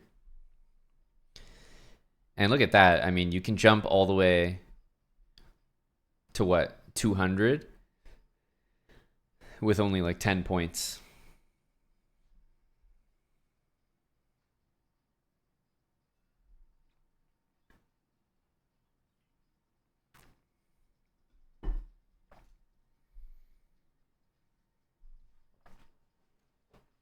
Yeah, the bot has Bo Disley. I was explaining to someone earlier who asked the same question and fair question that I want to make a YouTube video, just in alignment with the course being released. And so I'd hope to release one tomorrow. That's my plan right now, my man. But it's more just back end things like getting the course up, making sure that it's on the store properly. But in terms of like the course itself, everything's done with it, which is why I'm back streaming. So the grunt work is over.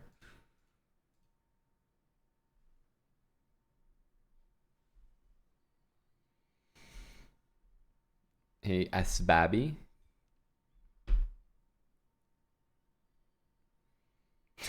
Can you imagine? Start working on a course and then you just like can't figure something out. You're like, actually we're just screwed in this line. Sorry, folks. Hello, Ralph. Just got back from a big session today. Did two of the toughest boulders that I've done. I wouldn't say ever, but in a while. We're ramping up.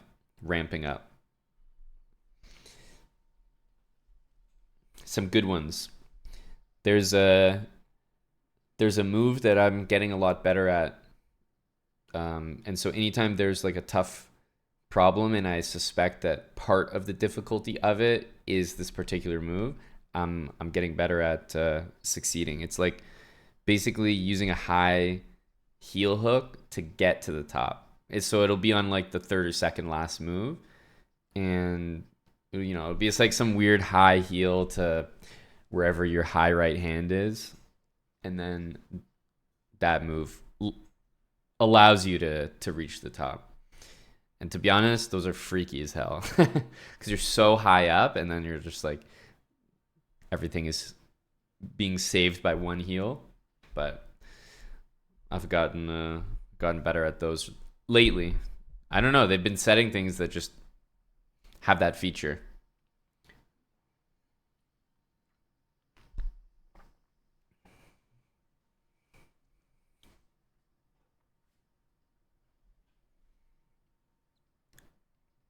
Something about high heels. No, it's CRG. I don't accept that slander.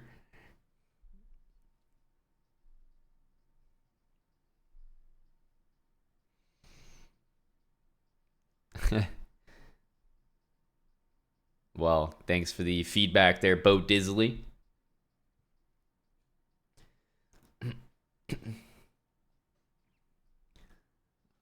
I think we're keeping it. I'm getting it old. I'm getting older, man.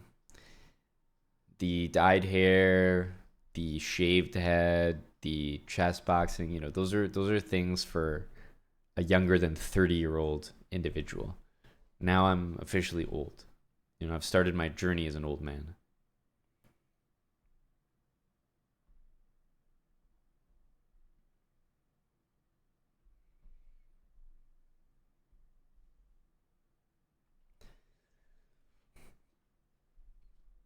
The things that excite me now are, fitting all of the recycling or all of the garbage that you've accumulated during like a session of cleaning or a day of unboxing into one single bag so that you only have one bag to throw out and you don't have to use another bag needlessly. That brings me actual satisfaction.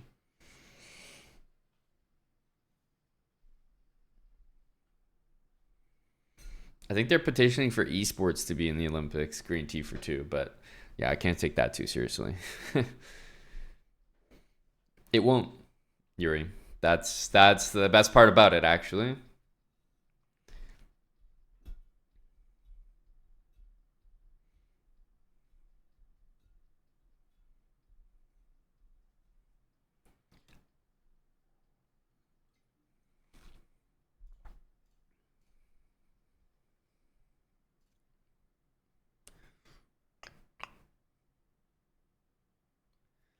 Naps excite you? I have to say, like, I'm not much of a napper.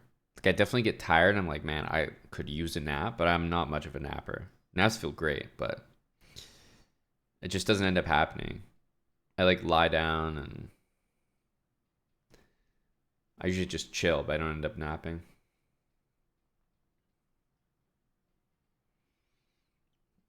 And I want to nap.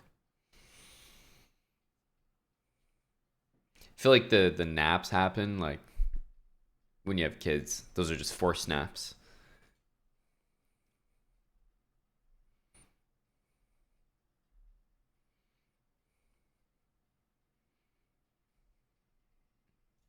Bruh.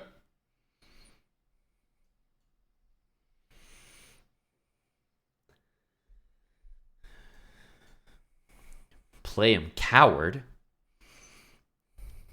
Come on, you didn't think I was gonna play him? Of course I am. We'll take him down here. Nothing that the London can't fix.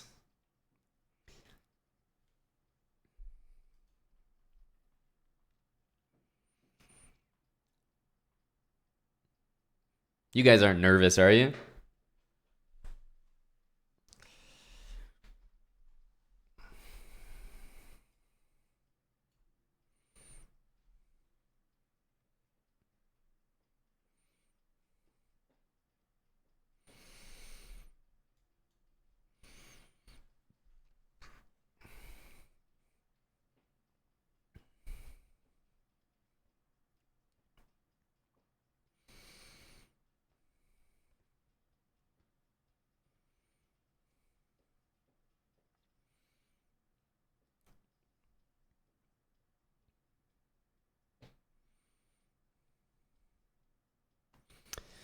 Hmm.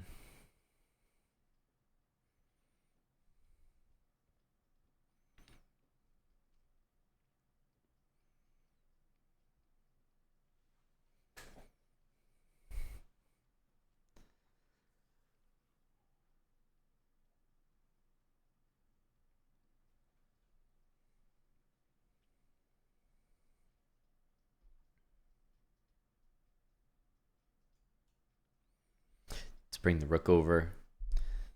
What setup are we gonna go for? I really like these positions where we play c4 and take when they go knight c6. Normally after knight c6, it feels very good to take because they can't immediately go for the c6 plan.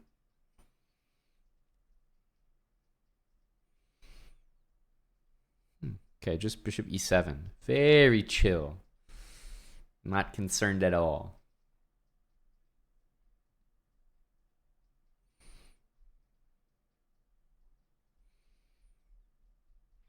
Yeah, knight b5. Rook c8, rook c6 is definitely nothing. Definitely nothing.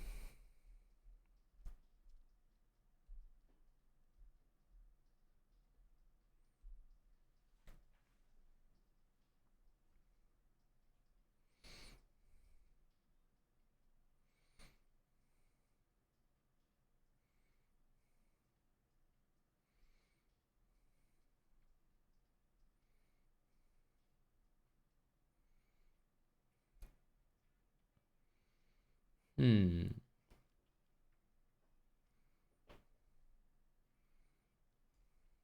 I feel like I really want to go here.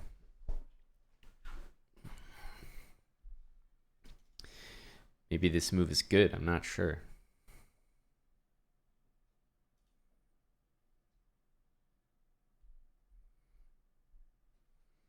Sometimes if you're wondering whether a move is good and you're playing a buddy like this, you can just assume that if he doesn't play it, then it wasn't good. And if he does play it, then it's good. That's how I tend to operate. Me personally.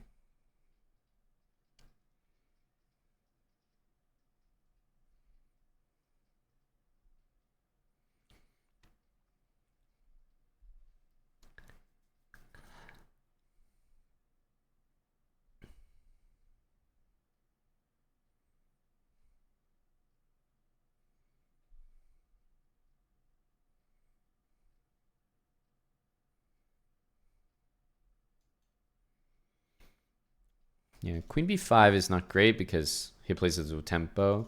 He has to play it anyway, so I feel may as well check him here.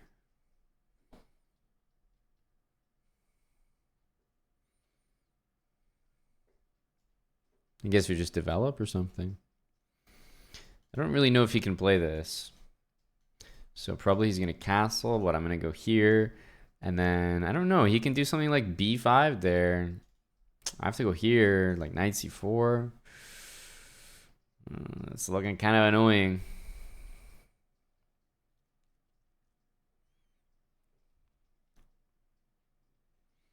So that makes me think I almost want to go knight e5 to put pressure on c6.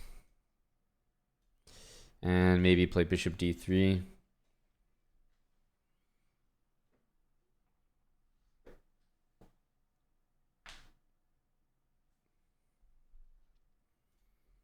Yeah, that song was a good vibe.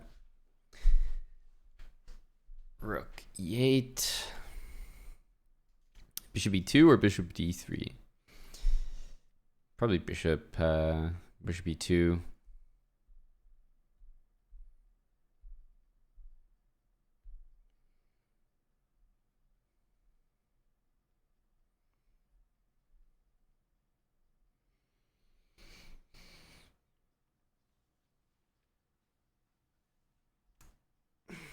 Like b4, knight here, takes. What's happening? There's just no answer, no good answer to that move. So that's what I mean. It's just never really an option. So probably just bishop e2 and keep it moving.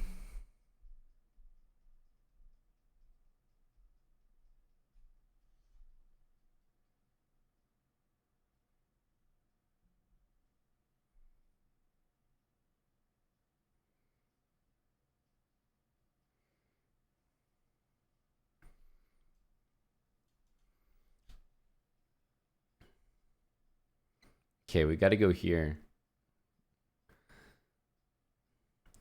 I'm forgetting, that I'm dealing with GM Vader.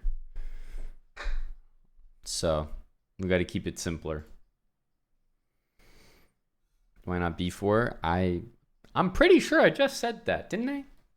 Quite literally just talked about b4. Help.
What am I missing here?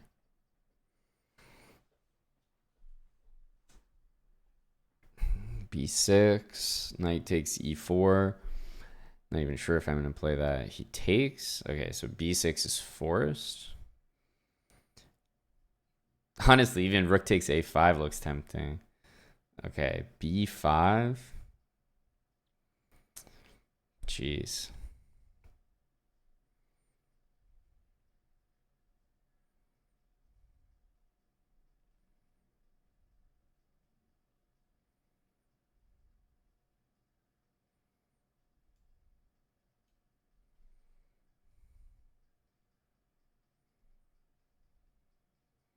Like something looks so off about this. Ain't no way. What? Okay, now I'm missing something. What am I not understanding here? This check is just that good?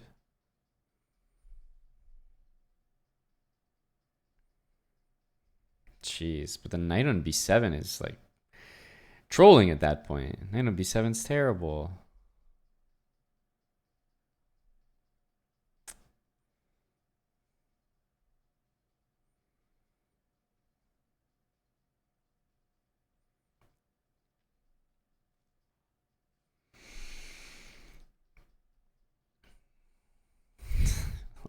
I mean, I guess.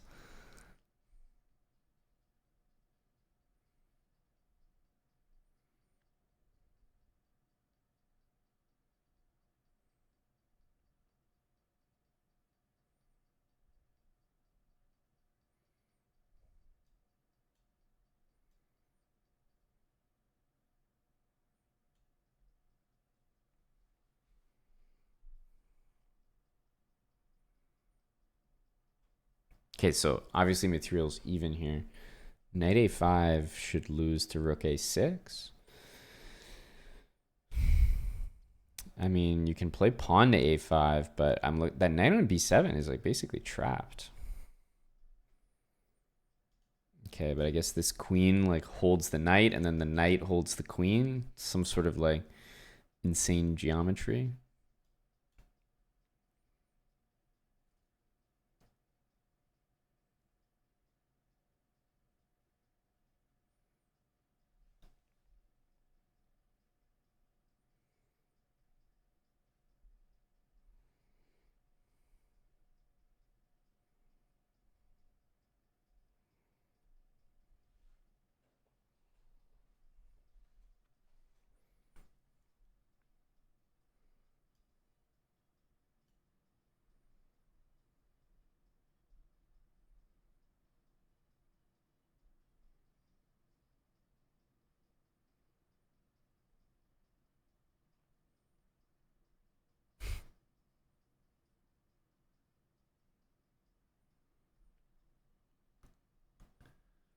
Like, how is this knight not trapped?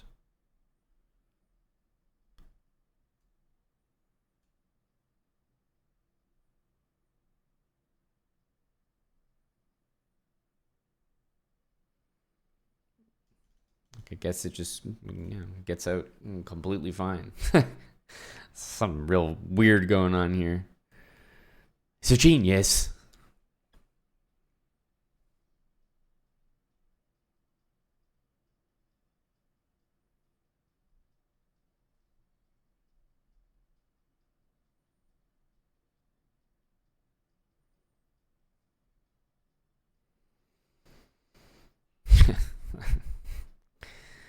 What do you want?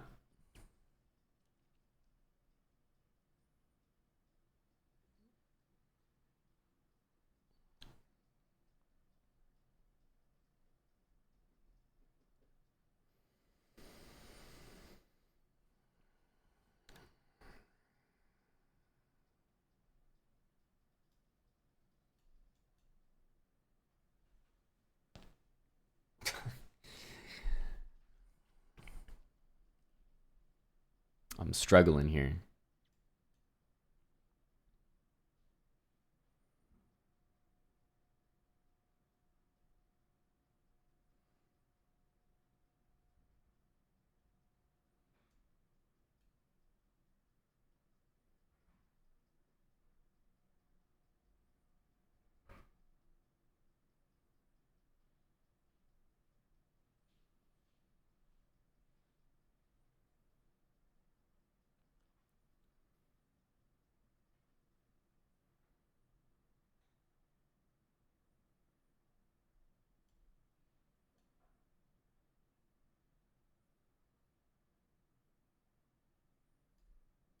Yeah, I feel like stopping that's helpful. I do want to play d5. He can play here, but I should be able to get my hands on one of those pawns as well.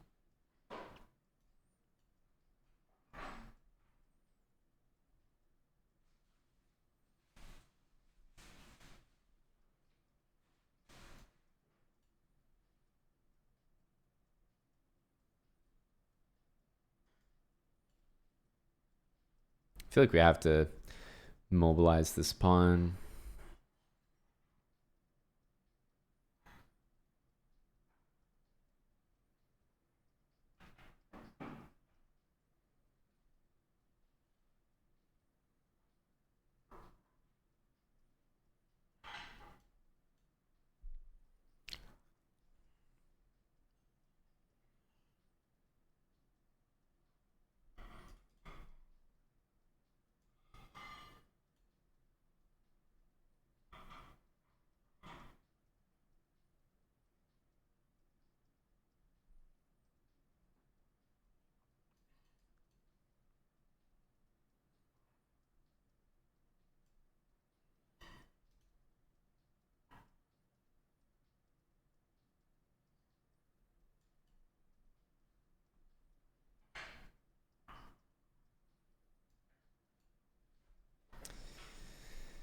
Hmm.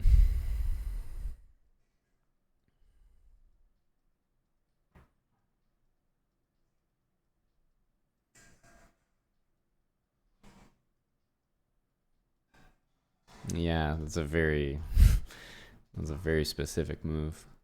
Knight f8.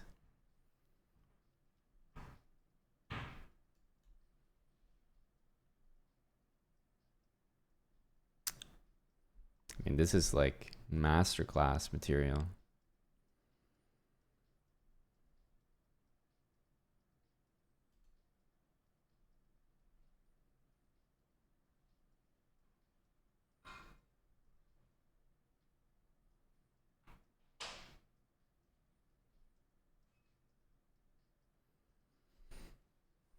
Very strong. Very strong.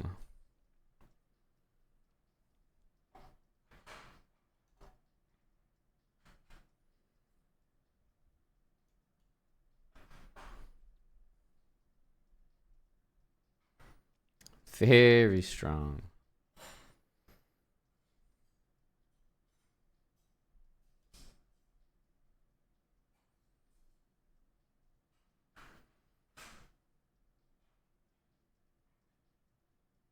Yeah.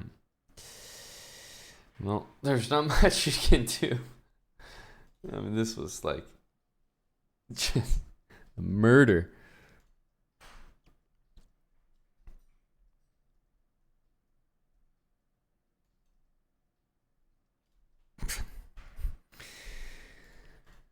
Very impressive game. Very impressive game. And it's, again, one of those games that we're clearly better at many points. So it's just one of those games where you're playing against someone who just won't die. Like, they have a bad position, but they just never die. It seems like they play bad only up till a point, but they never play bad enough that they lose. That was impressive. I thought he was lost. Like, what the fuck is this knight on b7? Like, I couldn't possibly... Knight b7 and queen a5 here? Nobody plays chess like this. Look at this position. Knight on b7, queen a5.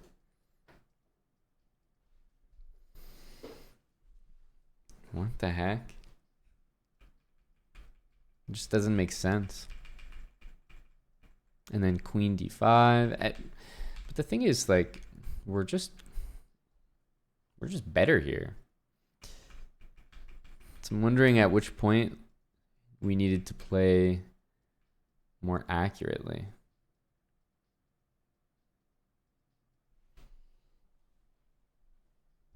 I don't know.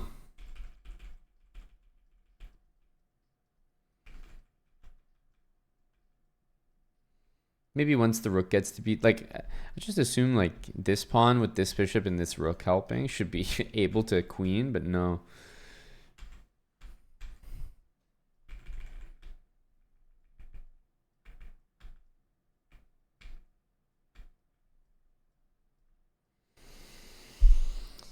Jeez. Even here, I would I feel like I would almost assume that bishop d6 is scary, but the king goes to d8 and everything's fine. Well, we got a nice opening. That's about all I can say about that game. Fry Daddy, thanks for the 3 years with Prime.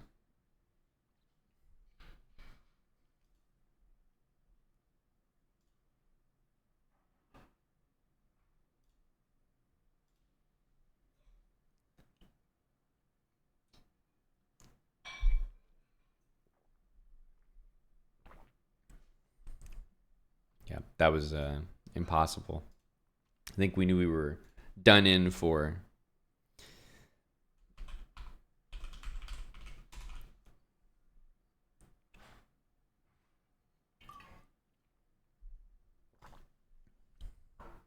Yeah, I don't really know what I was supposed to do there.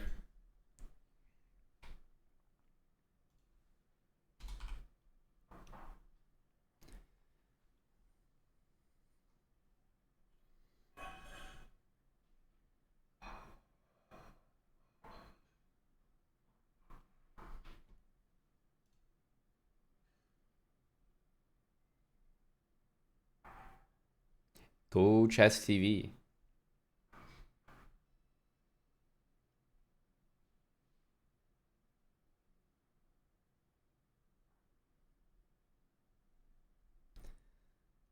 I feel like we've played him before. I'm not sure if in Rapid or not, but I think so. No. Interesting.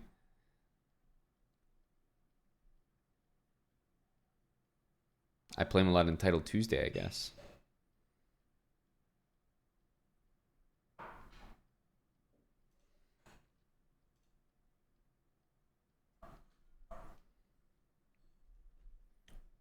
Damn, the one guy that has a title and can be verified doesn't want to play. I need to play more of these guys. Like I played the IM earlier. Okay, that went a bit better, but Untitled 2300 from Canada. That guy's going to be a problem. Thanks for the 22 there, Bronislava Bros.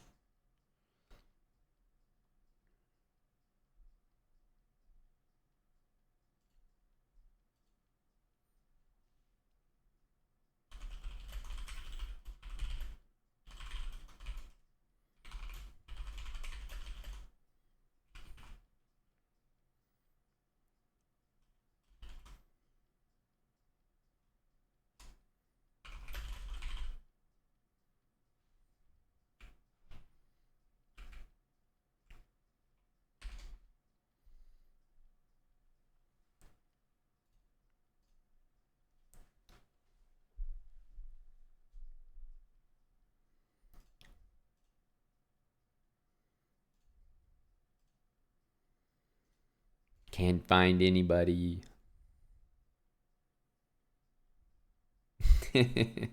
Not this.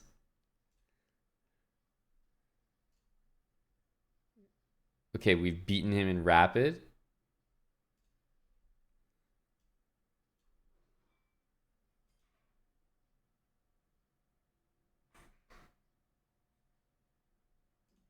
That's a good sign.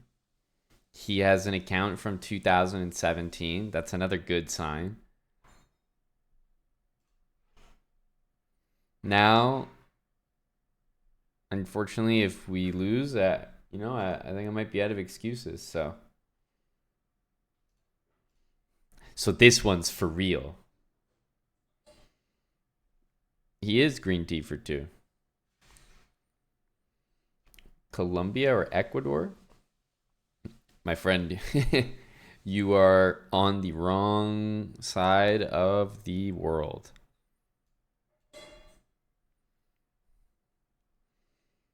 Romania? Not quite. Not quite.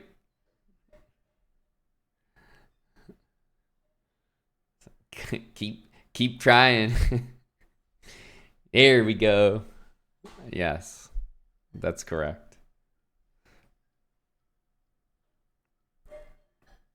That's okay. GeoGuessr has nothing to do with the flags. You're all good. They don't have Armenia in GeoGuessr, do they? You're welcome, Rayman. You're welcome. You're welcome. Wow, I just autopiloted. This is a bad. This is bad news.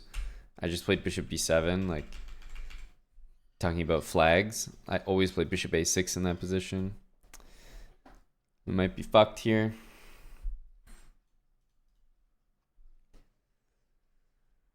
Now we have to play this kind of bad position. Just like this.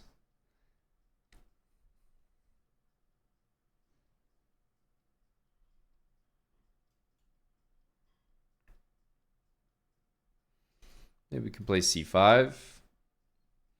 B3 is I think it's kind of a weird move.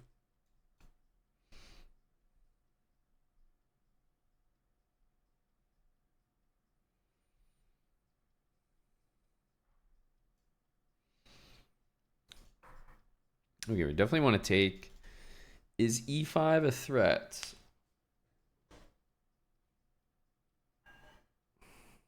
Not really. So I think we should be able to play a6 here.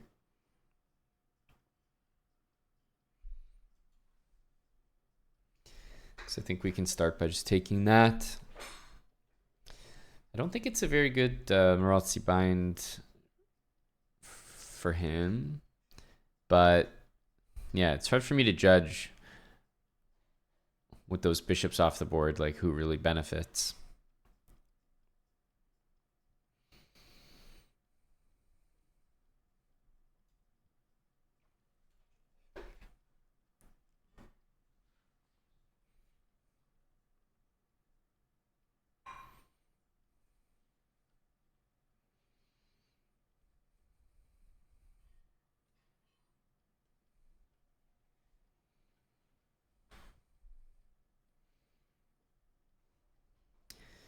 Okay. We have some squares for our pieces, but I don't think it makes sense to use them now. I'm just going to develop.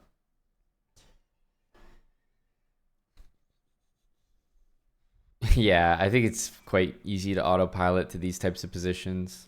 Hopefully we can come up with something here, AB. Usually you try to think about these moves, but it's easier said than done.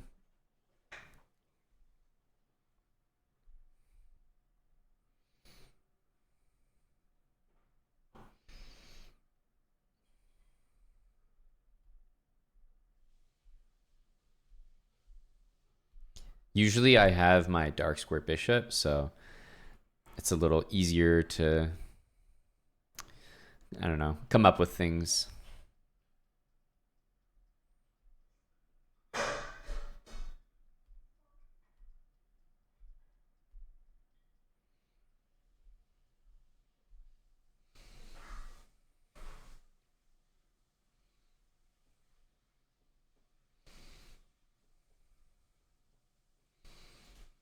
Okay, let's play h5. Not really to prevent g4 or anything, but usually h5 in this opening is a good move, so I'm hoping that it's going to be okay here.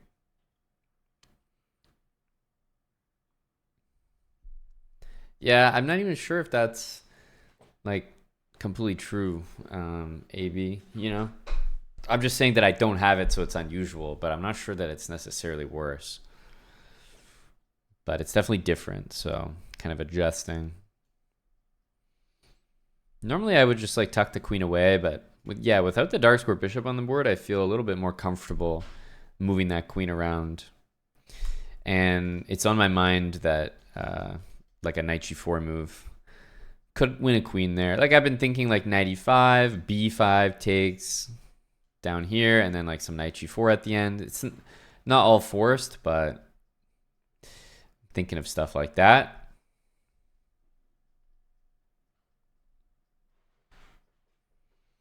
Thank you for the vote of confidence, Mr. Cuz. Okay, so he's bringing that knight to c3, and there's no time for b5 or d5 because the rook on c1 is defended.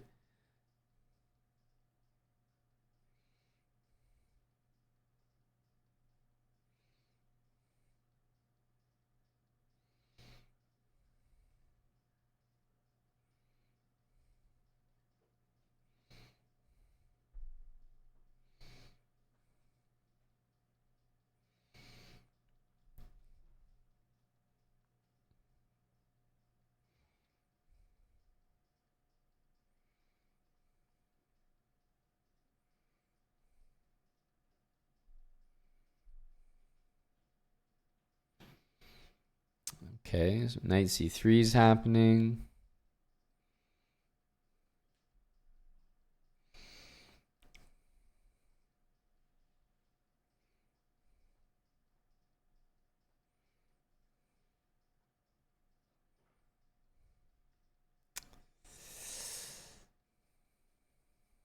Huh.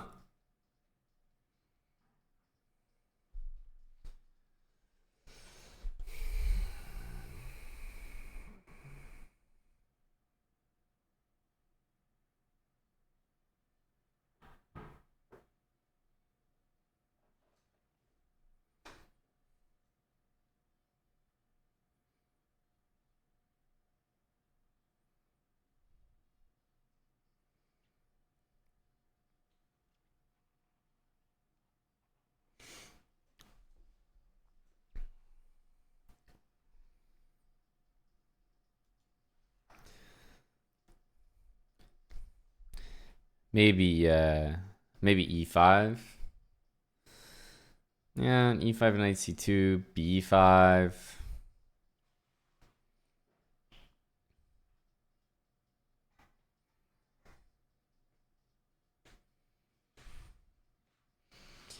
That looks pretty interesting. I think I might try that. You have to make sure if you're ever playing e5 that you can play b5 right after. Otherwise, it really doesn't make sense. So I'll try it. I played g6 obviously to stop knight f5. And if the knight goes anywhere else, queen takes queen makes too much sense. So I'm going to do this. And after queen takes, if I take with the rook to keep this pin, I think that's wrong. But I'm planning to take with the knight. And then if pawn takes here, play knight takes b3. I feel like that's the best I can come up with. But even then might be, I don't know, around even. Thanks, Pen. Let's see what we can do here. Yeah, so taking with the pawn is no good, obviously. Taking with the rook. Personally, I don't really like rook takes here, because if I take there, they can always go b4, and I'm just worse. So definitely going to be knight takes, and then I was hoping I could come up with that. Meanwhile, I am hitting the e pawn.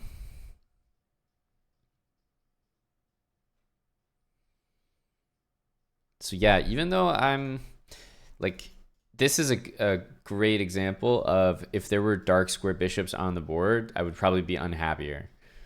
So the fact that mine's already traded off is perfect. Like if I just bring my king here, no problem. Because I've got pretty good control over d5.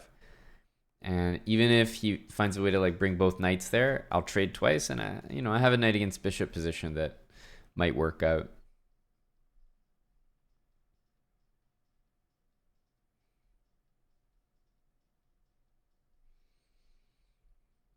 And b takes c4 is a pretty big threat because that c pawn will for sure be weaker than my d pawn. And this is the critical line. Takes here. Knight takes b3. Takes. Yeah. And then there's knight b4 at the end. I have to trade rooks. Bring my bishop back to b7. I'm hitting this pawn. And maybe we bring our king in. And I just hope that the b pawn is like a weakness there. So that's pretty much all I got. He's almost for sure going to go for that line. Yeah, I have to take. Taking on e4 is just so risky. It does not feel right. I mean, the a pawn is just so strong. So I don't know. Yeah, I think we just take this. Simpler. Be hard to imagine him not playing that move.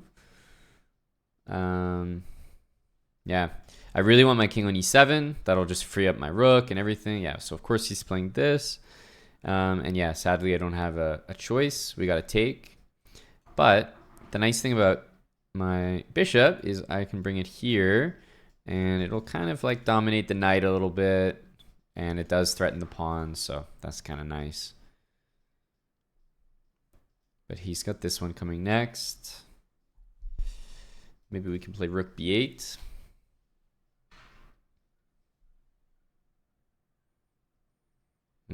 Okay, truthfully, I didn't really consider this move.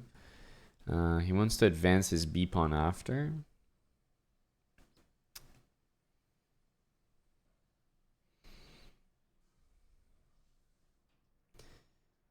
So obviously rook c8 runs into what it's supposed to run into, knight e7. So rook a8, b4.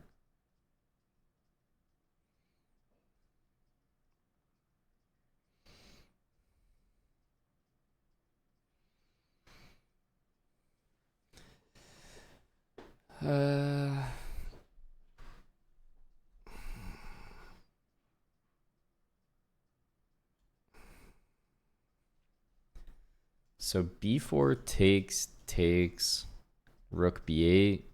And then if rook takes here, we can just go king g7, and I think we win this b pawn there. So I'm going to do this. Rook c4 is still available for my opponent, but then, okay, yeah. So, but now there's no way to save the pawn. And, okay, we'll take it, and we'll also be threatening this pawn. It's knight against bishop. It's not great, but I feel like the knight's a little bit better than the bishop, and this e-pawn will be under attack. I wouldn't rule this out. And I would love to play h4, because it's a pawn on a dark square. And that doesn't look very appetizing to take, even though he probably should take it. So maybe he's gonna like move the rook and go here, right? But then I would play, for example, h4. Either he plays g4 and gives me like that. Okay, offer me a draw. I mean, definitely not gonna take a draw here. My position has basically become the best that it's been all game. So if I take a draw now, it's like I didn't even get to enjoy myself.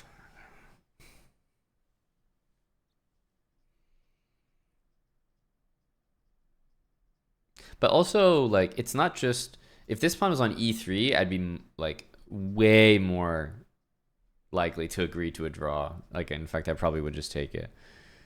Okay, so in this case, I am definitely going to play the move h4.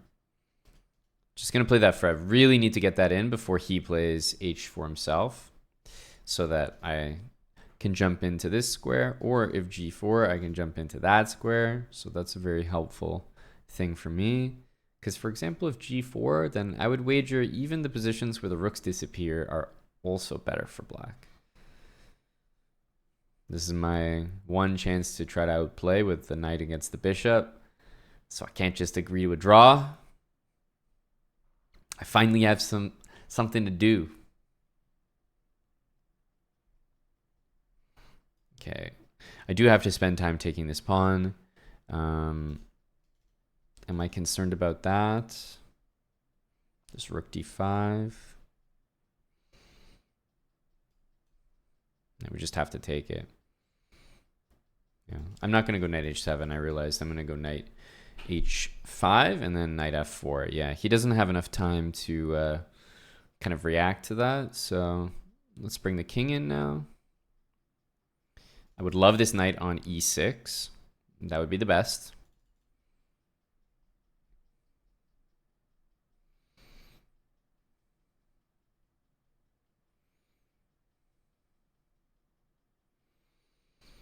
For now, I'm wondering if I can bring my king to f4, like if that's actually smart.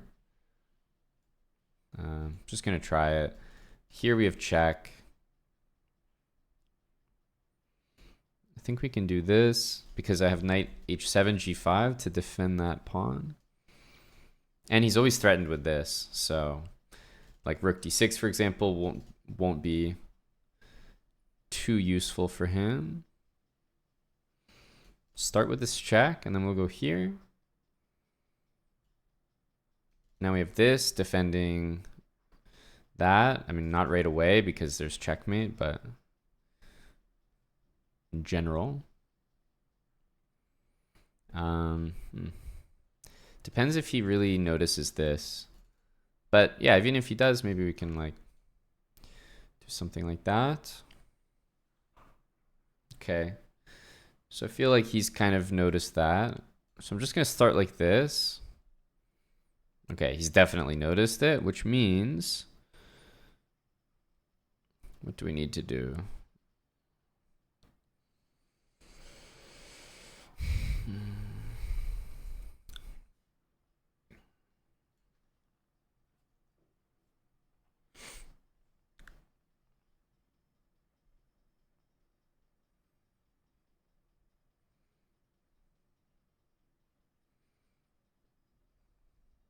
So if we go here, bishop there, stops my rook move.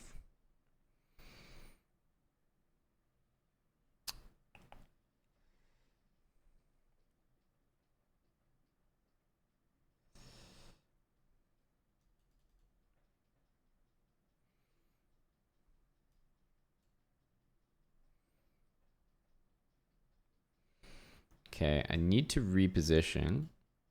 So we need to go here. I'm leaving my rook on the c file because I don't really trust... it's Kind of annoying move. Okay, I'm going to put my rook on c5. There we go. Now that's defended. Now I can maybe go back. And after he goes there? No. He goes there. Okay, let's do this. I need my knight here. Like, I wanted to just rush my king in, but it seems I actually need my knight here first. It's kind of important.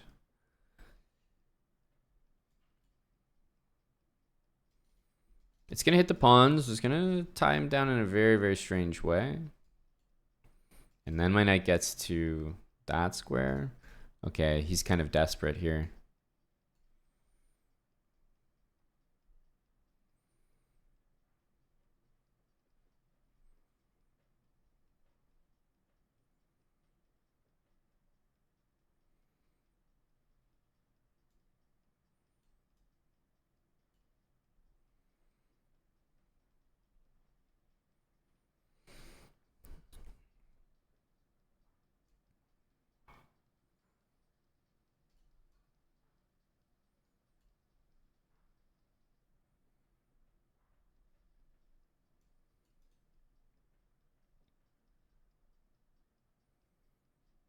Didn't want him going there. I think I can collect this unless he goes there.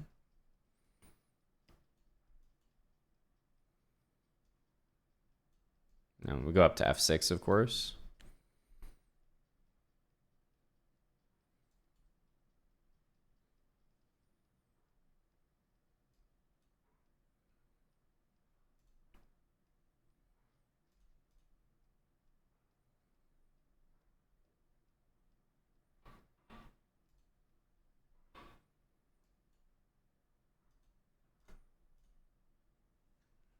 Yeah, just had to do enough to flag at the end. Wasn't going to make the mistake of trying to be too perfect. And because, yeah, this is probably winning. Very, very close.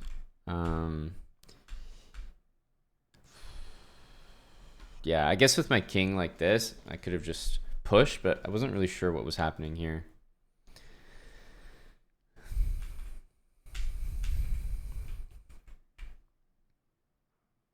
Yeah, we definitely needed to push when the king was here. That much is clear. So that when he goes there, I'm playing h2, which is the best possible setup to have. But yeah, definitely a nice game. Took a while to like arrange the pieces. This was very clever though. Rook a8, getting him to push the pawn. Because if I took right away and played rook b8, then he could play rook c3. And I didn't really like that position too much. So I wanted a spot where... or sorry, not rook c3. I wanted a spot where after takes here, that if he took this and hit my knight, if the pawn was on b3, then he could play back rook d3 and be up a pawn. But this way, yeah, it doesn't have rook d4. So I actually think that in order to not be clearly worse here, I think you need to play h4. Because allowing me to play h4, I'm already disturbed as white. Like I would already be very concerned about losing this.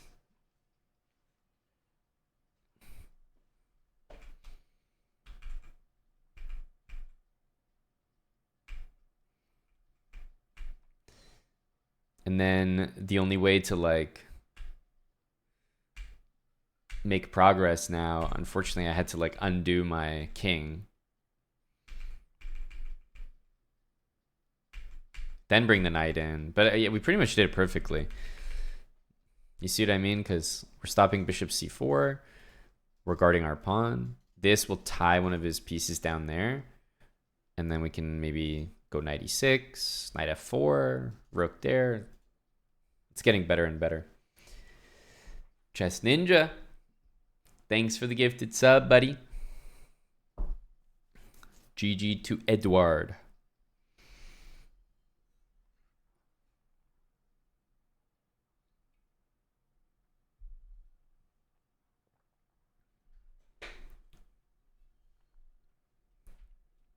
Come in, Chess Ninja. As I've told everybody, the course is not going to be released silently.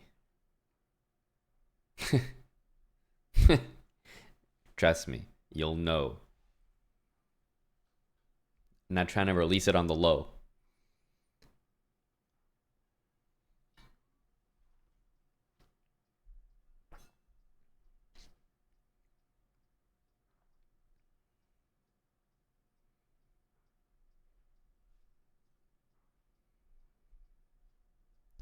Well, ABD, there's many things that have to happen in the back end as well to release something, right? It's not just recording the content and putting it on YouTube.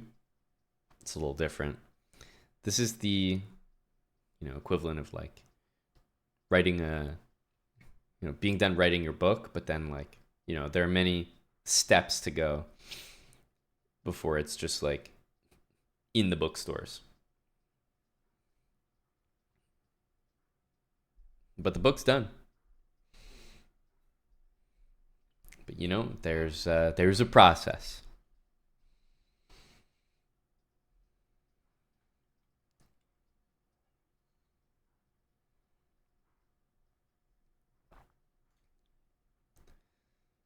Yeah, I welcome the new question, the flavor of the month.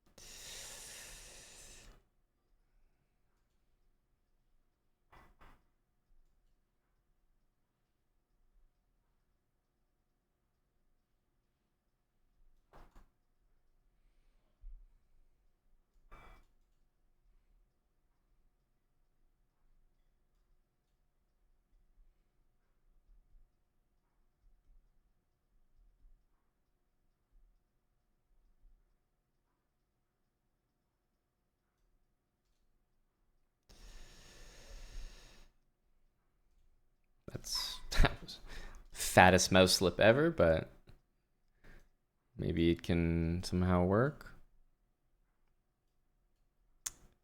It's very, very annoying. Extremely annoying.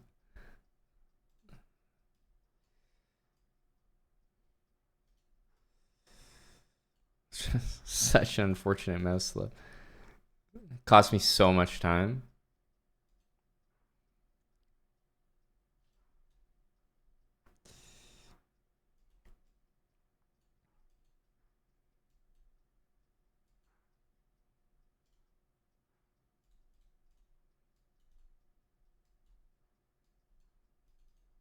That was such a bad move by him.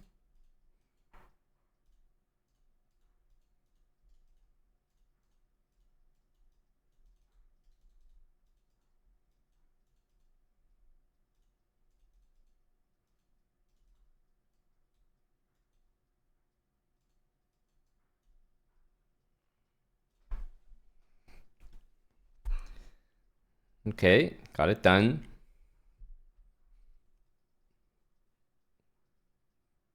Declined. It's like the move that I mouse slipped didn't blunder anything, but man, did it throw everything off. Throw off the rhythm.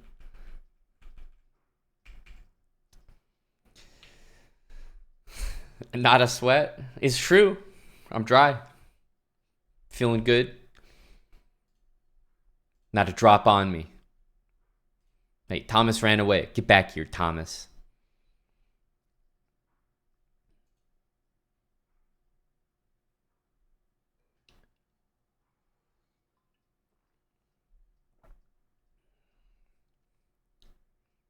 Come on, Tom.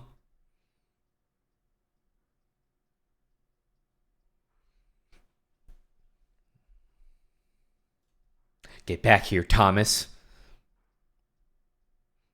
Tommy. Don't be running away, boy. Elegant Elephant, thanks for the 38 months.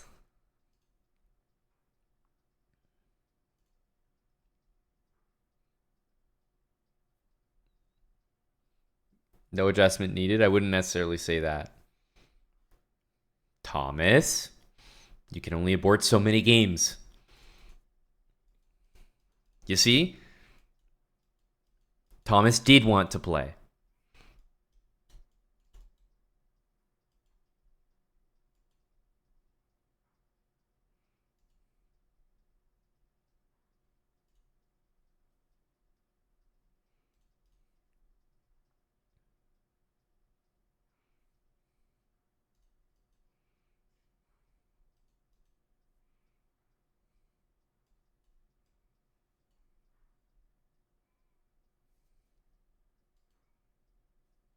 Not sure about that move, to be honest with you.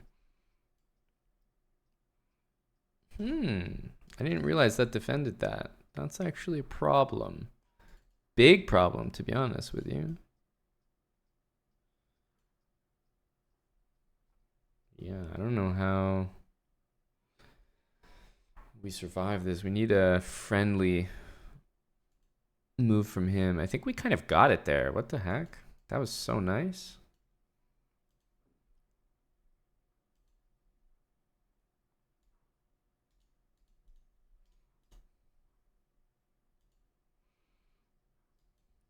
I don't know how we're doing here, but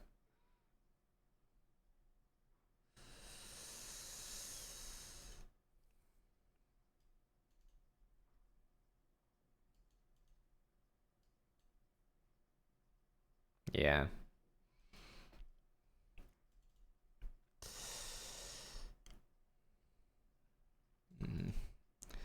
Not much we can do.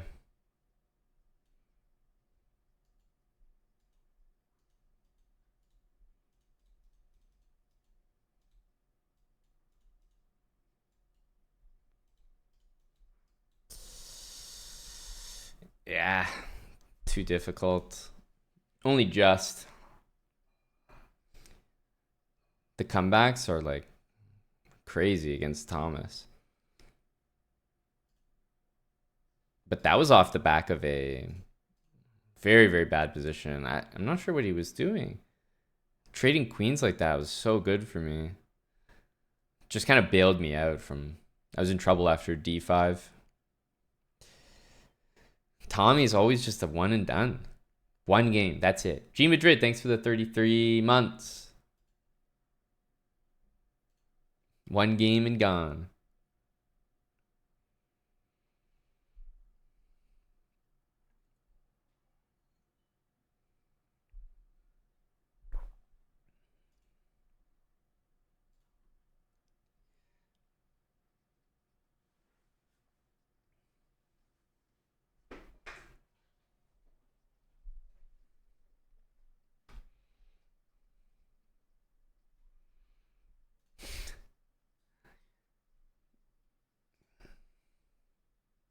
What the heck? How did we get this pairing? This is the one I wanted.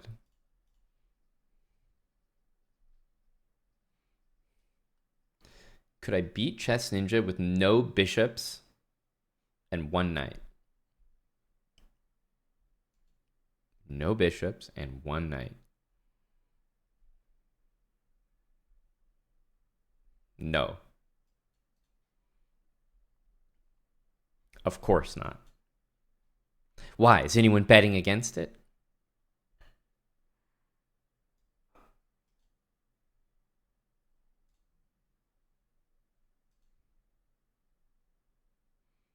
Yeah, I'm expecting this setup from my opponent here.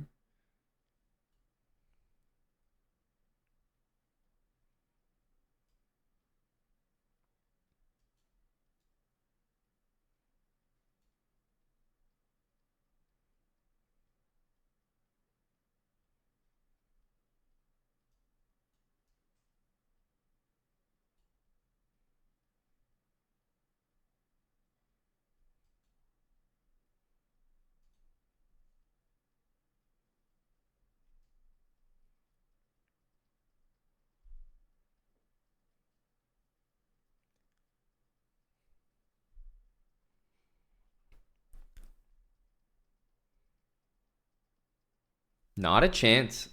Jeez, strong words there.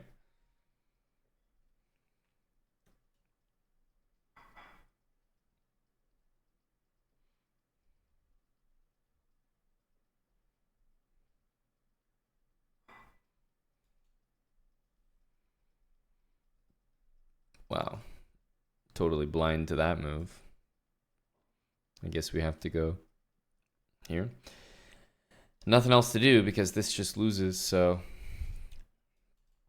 we may as well make a threat there and give him something to think about. Oh, yeah, bishop e4. Oops.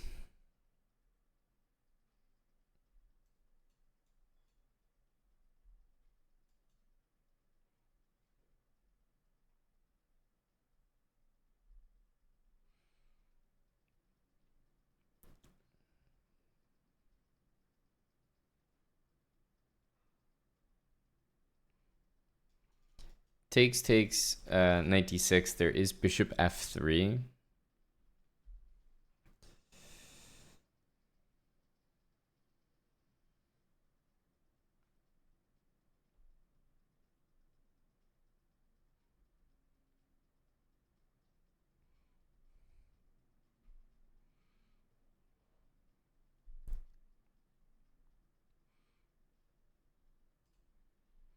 I think we can do this.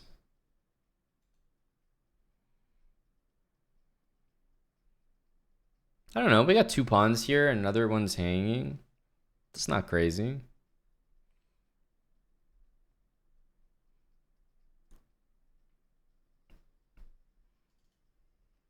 Gotta take with this. Okay, knight d6 is now an actual threat, so he needs to do that. We can take this.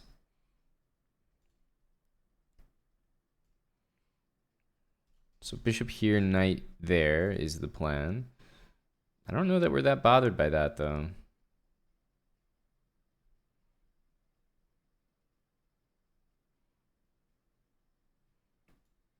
Like, at this point, I just have so many pawns. I don't really mind this move. He can't even play right now, but yeah, in general, I don't mind it.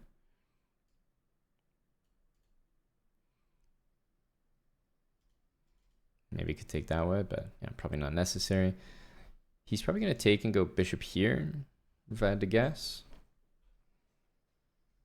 But we're definitely not worse.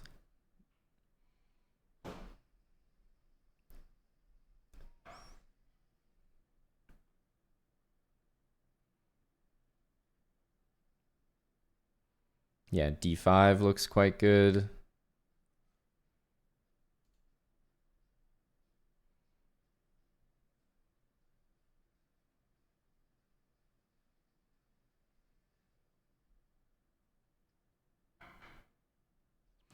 Takes, rook b6.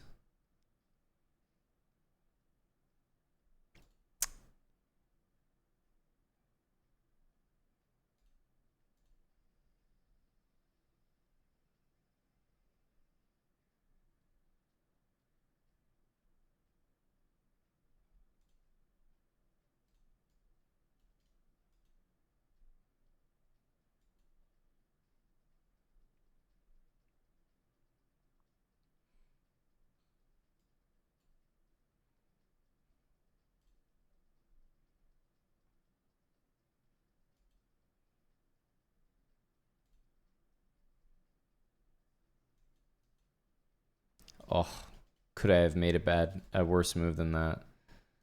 I don't think so. The bishop needs to stay here.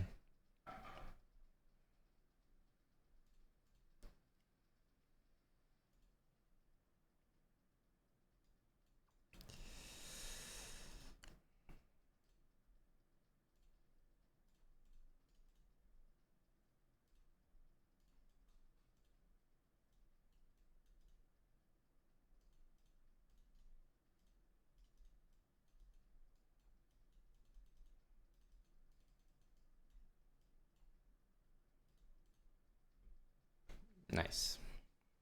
I realized I needed to get a queen there ASAP because I would need to do some sort of queen b2 move to waste his time at the end. I think he had a little bit more time than me. Just a little. Whoops, my bad, bro. Thanks for the year with Prime.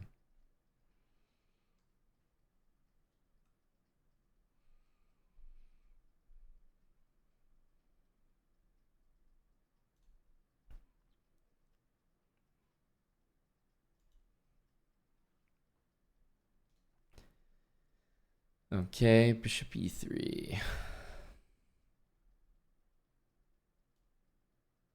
Here, I guess f4, so maybe we take.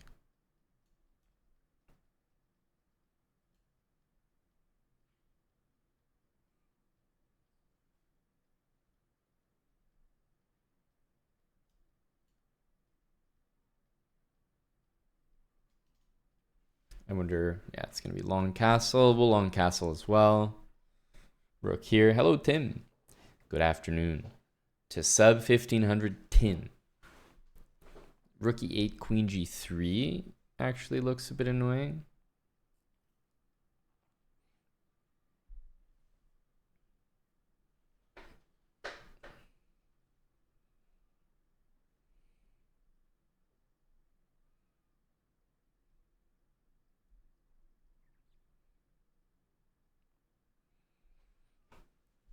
Yeah, wow, it really does look annoying.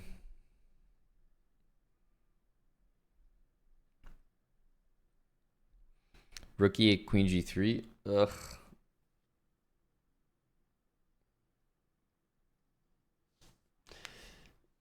This like really pains me. Do I really have to do that? Because like this is the move we want to do for sure. I'm not happy playing this move. But I don't know what to do other than rook g8. Okay, now maybe I can go for this. But now I want my rooks back here now. Okay, this is definitely not as much of a problem, I would say. Can we try this?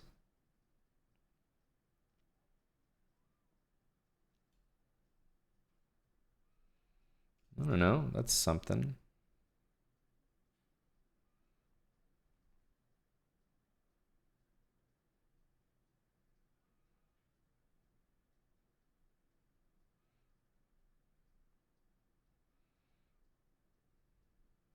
Damn, and that move is something as well.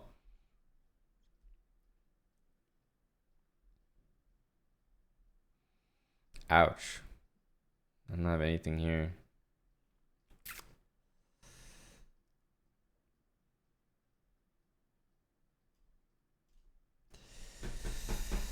No, I have nothing. Nothing good.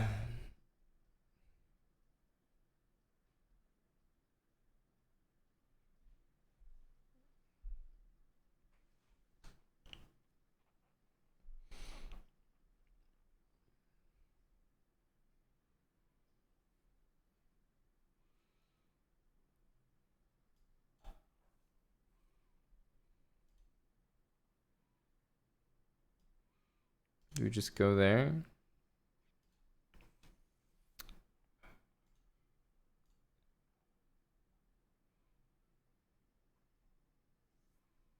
I was thinking about it.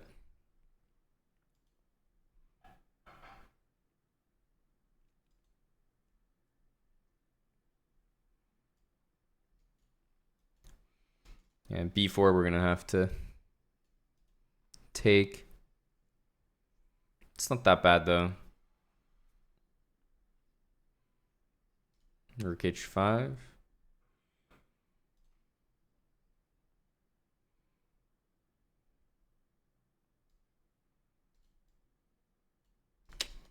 Such a big threat.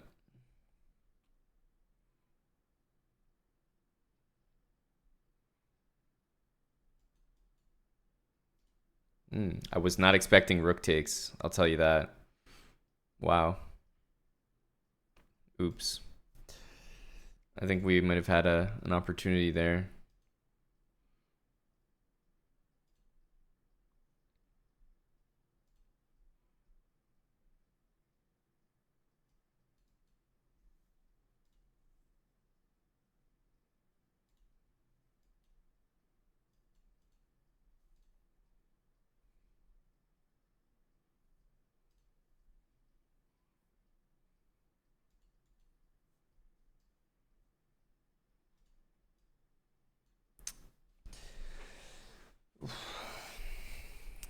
Yeah, I don't have any time. Rook takes was, I think, probably a bad move, but yeah, like honestly, I'm mind blown because pawn takes his two connected pass pawns. Like, what the hell is he thinking? But because I didn't expect this terrible move, I played rook h5, which is just not great because his king gets out. But if I play rook h2 here, I'm making a draw for sure. Probably still losing on time, but at least then we're really trying. G6, rook g7, and I don't know how you make progress. But wow, I thought I was so clever with g5, but it was terrible. It's not a good move. I think we needed to just basically play that move, but wait. I needed this so that I had knight d7, because when my knight got attacked, I had nowhere to put it. Like h7 and g8 are terrible squares.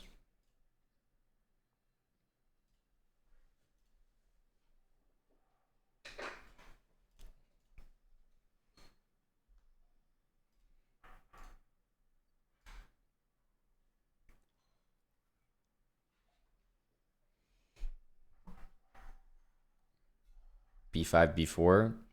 Yeah, I think that's pretty bad. Remember, I'm castled there too.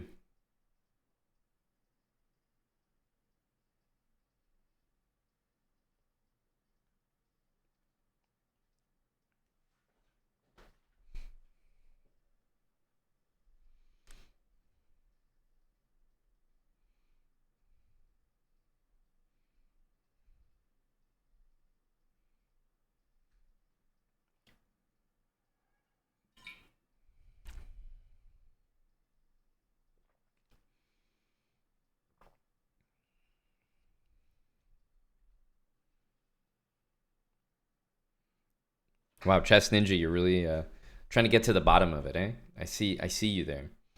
Trying to understand exactly where the odds would be fair. This is a big chat debate here.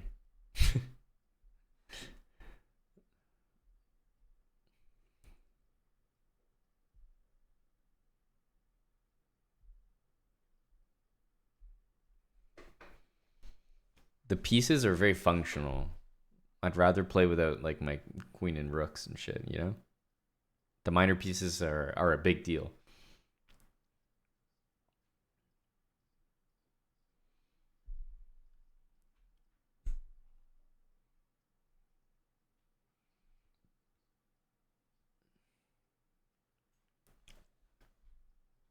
What's Chess Ninja's rating?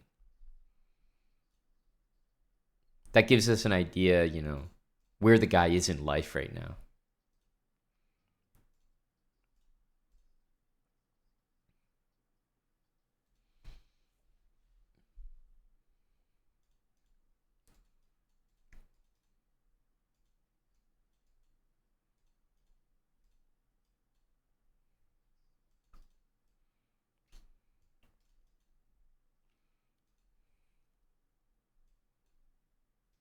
This can be played. So we have this.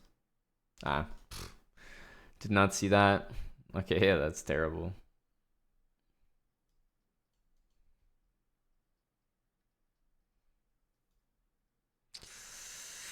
Yeah.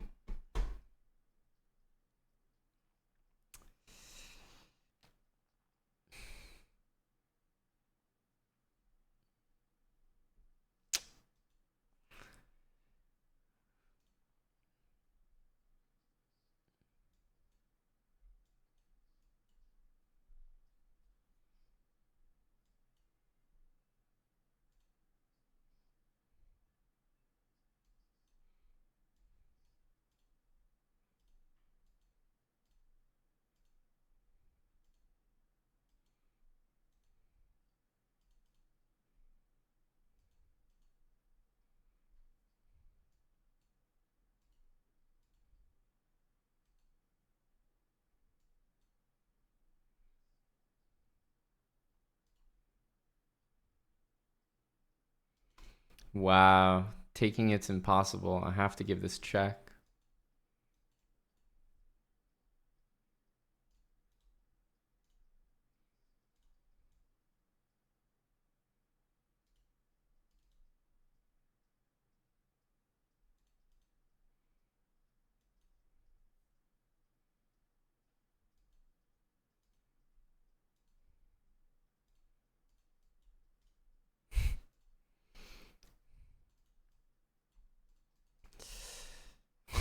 Oh, nasty mouse slip.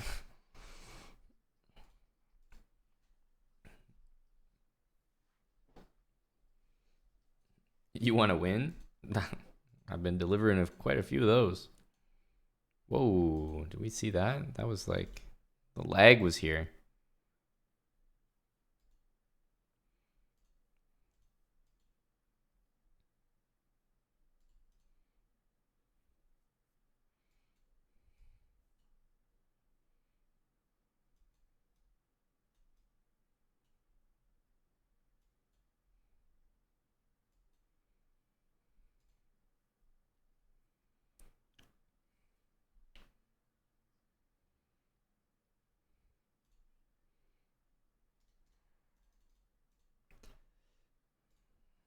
A5, probably just got to take that.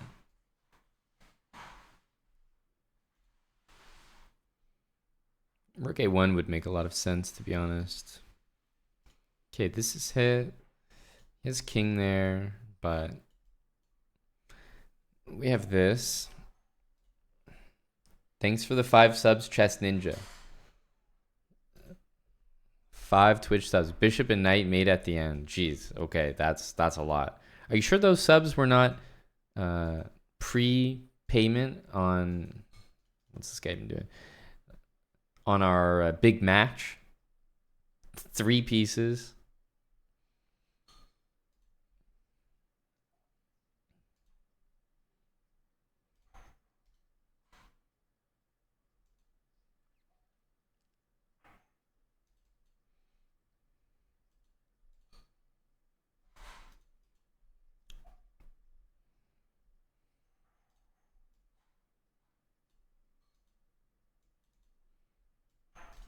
Whoa.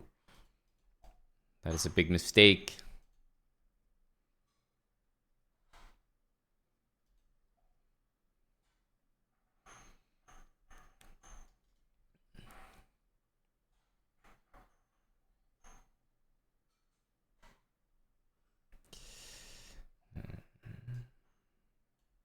I want to trade one pair of rooks, but not both. Just to keep some, like, I don't know, some energy on the board. I should have taken first. It's annoying. Let's go here. Oh, wow. He takes. What the hell?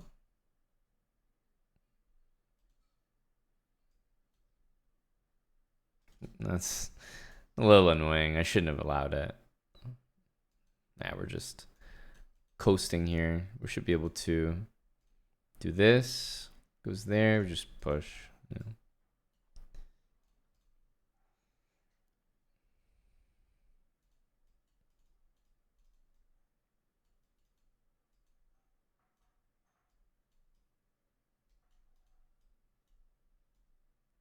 He's going to play 95. No.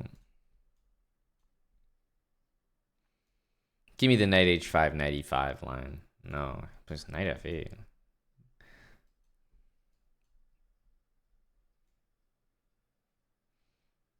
I feel like that was honestly a little bit lucky.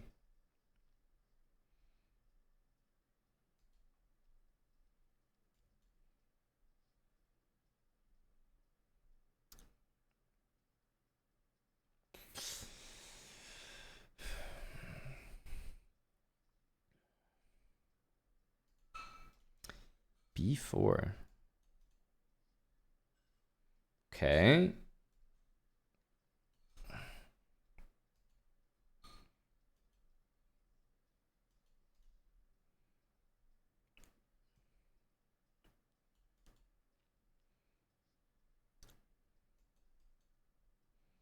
Maybe knight d3 if he doesn't take. Did not see that. So we're just going to have to push now.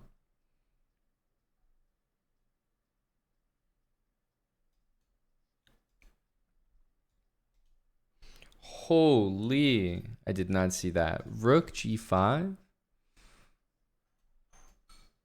But he did not see that.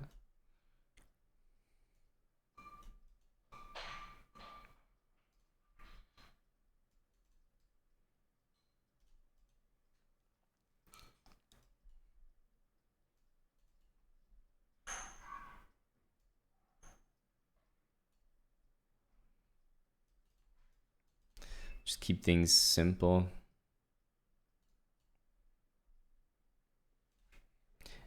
Trade the queens. Yeah, queen h8 was a nice move. Why doesn't he just take it back with the queen?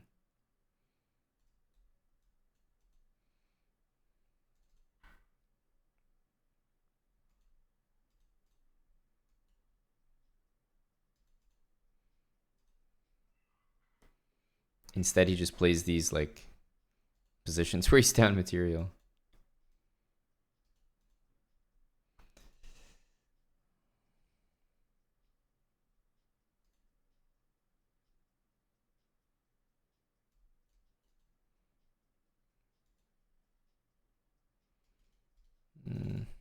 Okay, yeah, just here and bishop e6. I'm not gonna lie, that's a little annoying, but yeah, that was a mistake. He should try queen b4. He doesn't. And now it's too late.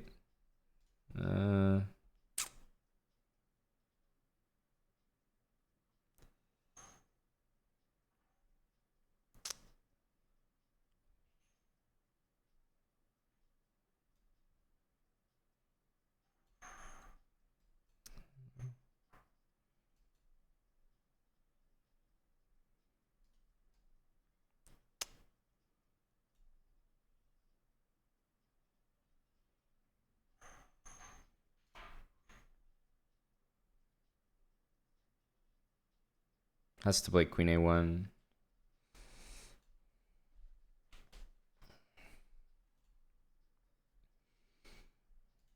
These have been some couple nice tactics.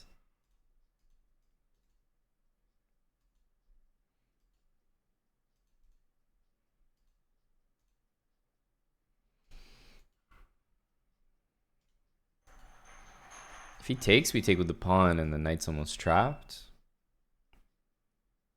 Yeah, okay, let's just go here. Knight c4 is threatened. And now there's even g4. Queen c7, we'll just go back. He goes here. Let's just go back because I think the knight is just going to be trapped there.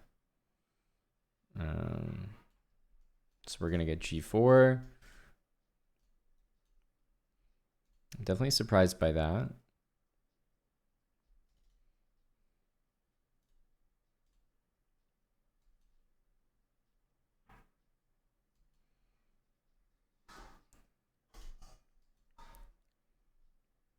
Need bishop d1 very quickly. I did this because I wanted to defend there.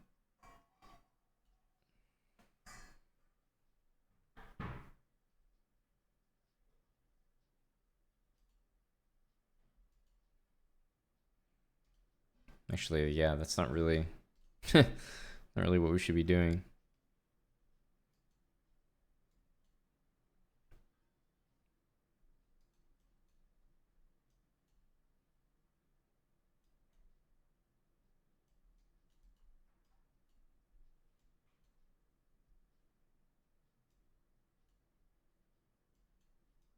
Just gonna defend everything with this knight.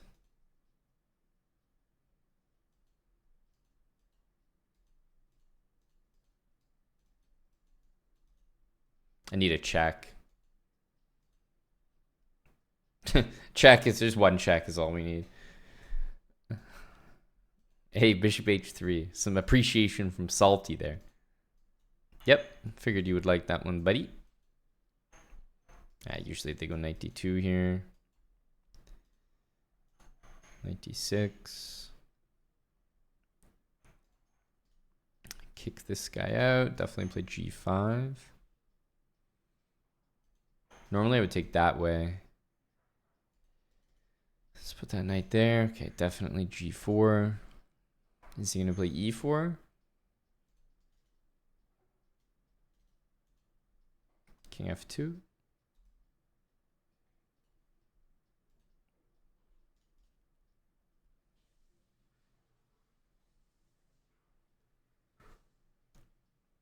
King f2, friendly.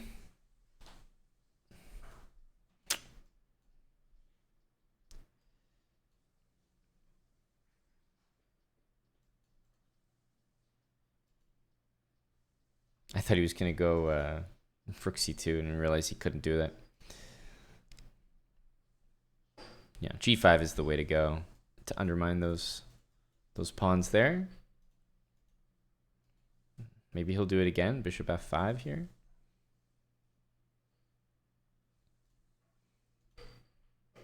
Okay, we're putting this knight on c5. Should have a very, very good position now. I know it looks weird, backwards pawn on c3, but he can't just play d5 and b5 like that. Nah, I don't usually take free pawns like this, but I'll do it. I mean, it's not like his light squared bishop is that strong.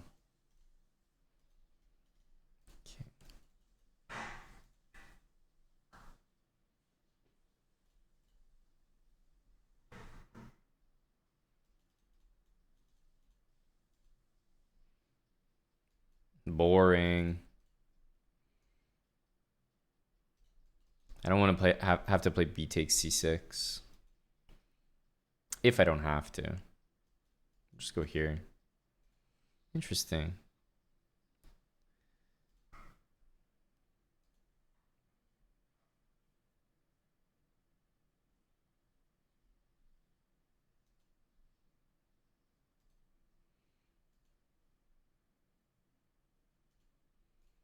Okay, I'm gonna just go queen there. Yeah, it looks risky, but like we have to be okay there. Just gonna go knight h3 and then probably go back.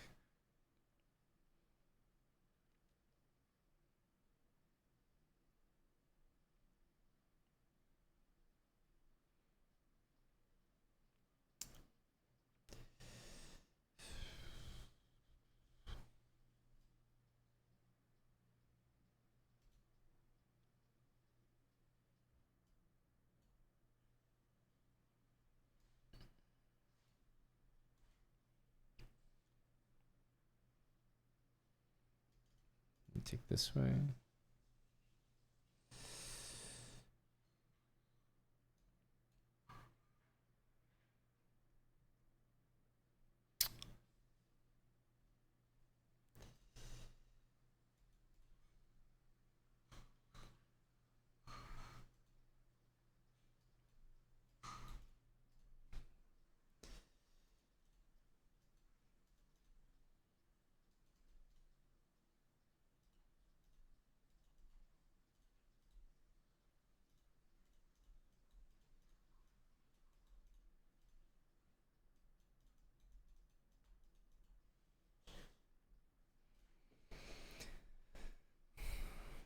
Lucky.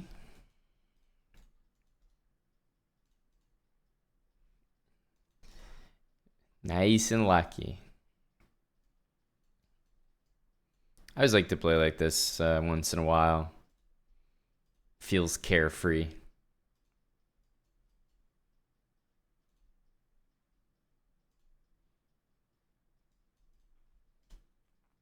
Maybe bishop takes. Trade that thing.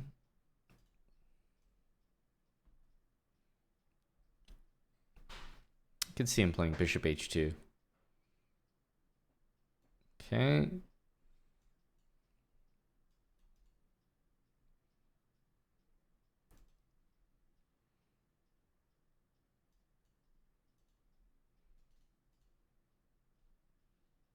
Yeah, it's just like absolutely nothing to do there.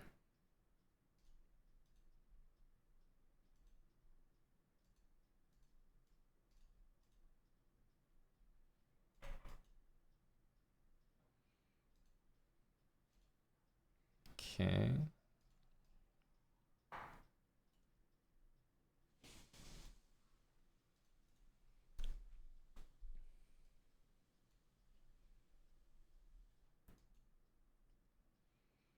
Not my finest move there.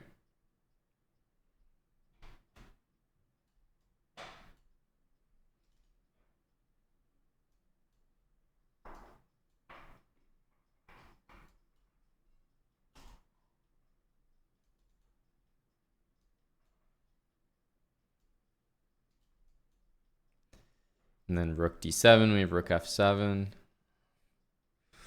That's a good move.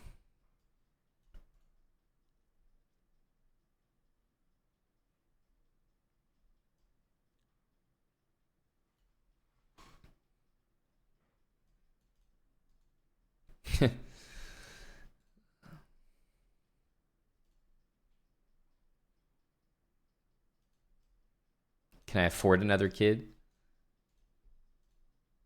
Always. The young thug approach.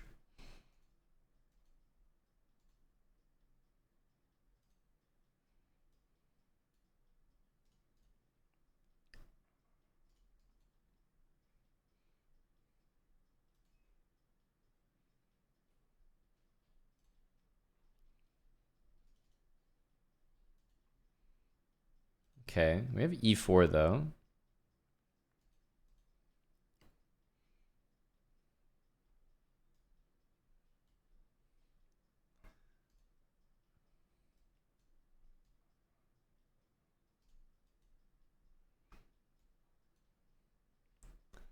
Okay, pressure.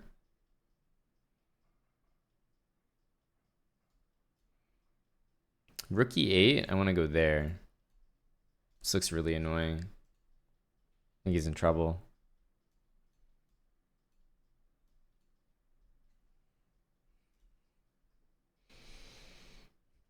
Hello, Gory. It's 4-0. Meeting in the middle, you and Eddie.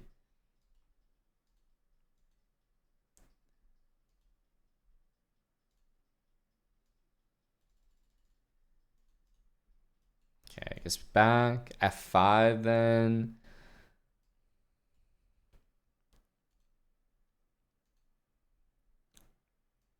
Dude, this guy loves his c5 b4s. Loves them.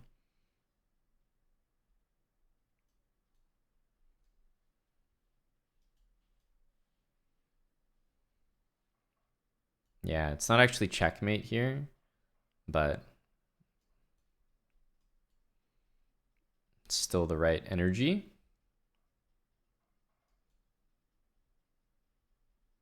He has to play that.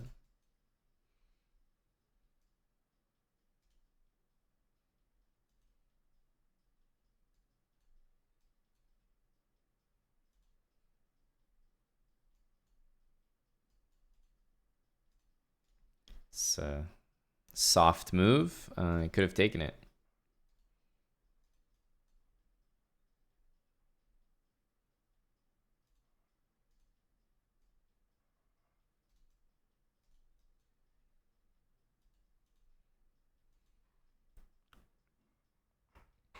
He has to play like rook a2 or something.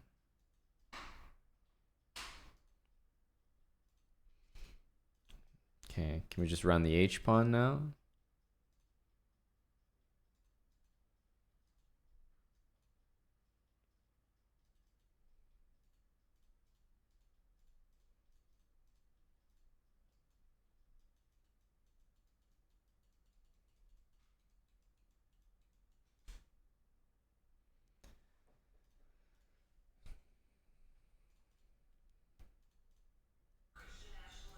Okay, take.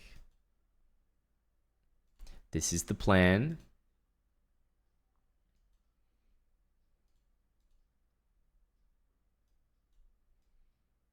I'll go back just for the imbalance. Okay, I think that was wrong. Can we try this? Getting there before he can go a5, a4. Oh, that's a tricky move.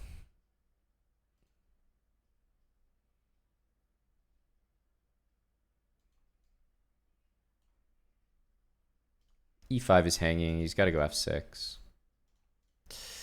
That's a powerful looking move. Okay, everything's hanging here. Every piece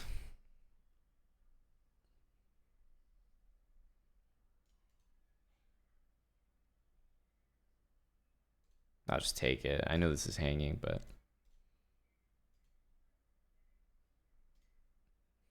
I know once I just defend like his threats, then everything will be loose.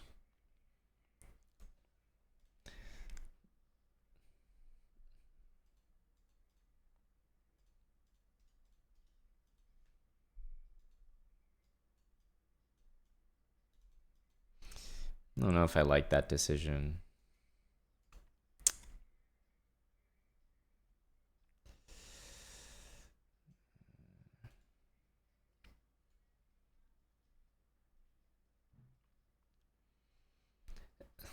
Even though it's a hanging pawn, to be honest, it doesn't feel that good to actually win it.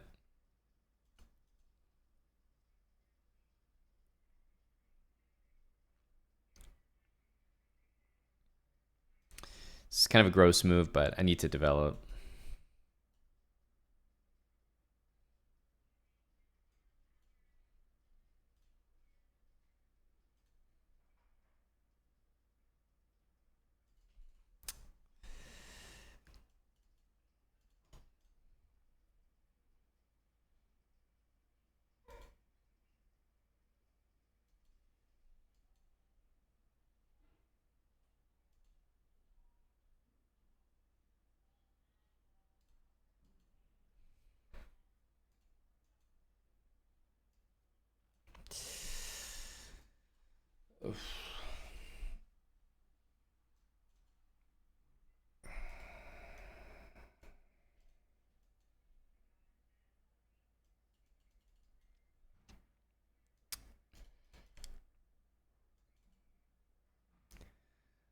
Not much to do.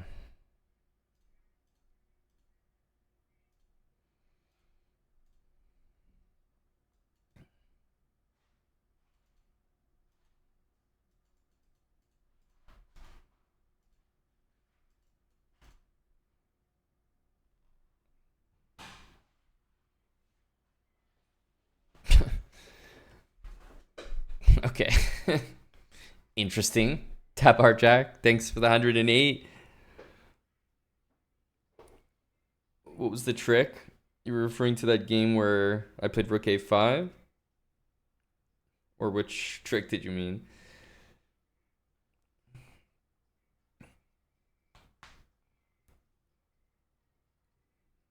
But what trick are you talking about?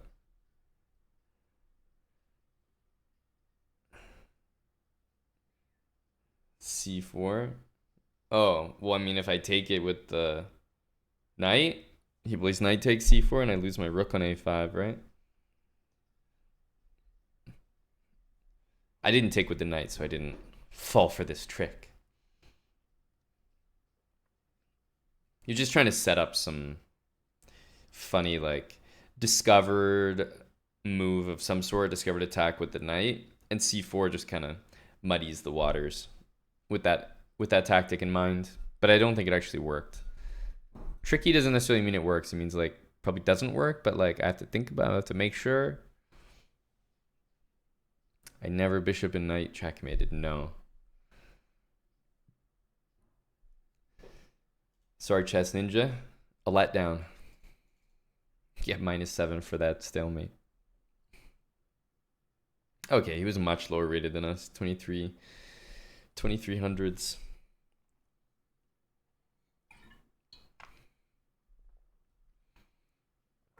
Thanks for the resub, Tabar Jack. Yeah, we've gotten our fair share of bishop and knight checkmates. They happen. They happen. And Floyd, thanks for the 75 with Prime. Floyd Akash. It's definitely a friendly stalemate from him. I went king a3 quite literally for that exact thing.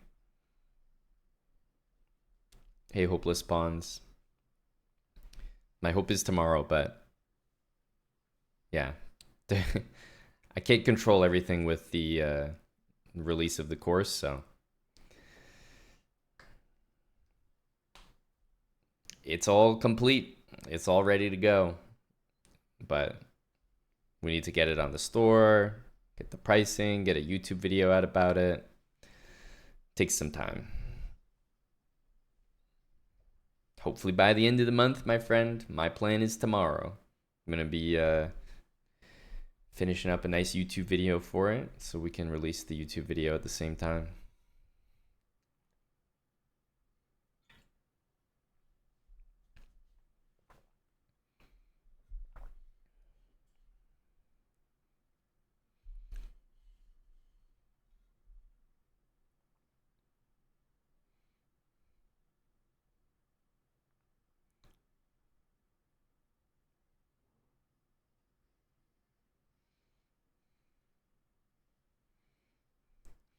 What do you think is worse, Tabar Jack? 2900 bullet player drawing a 2400 bullet player, or a 100 bullet player drawing a 600 bullet player? It's a close call. Those 100s are strong.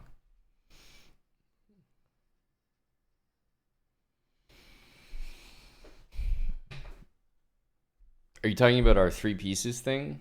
That I'm not even sure how it happened, but it just got proposed.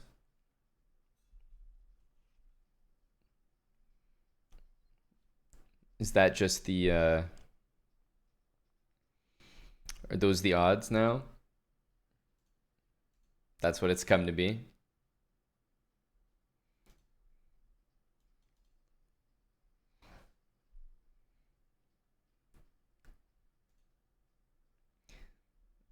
Silent Warrior.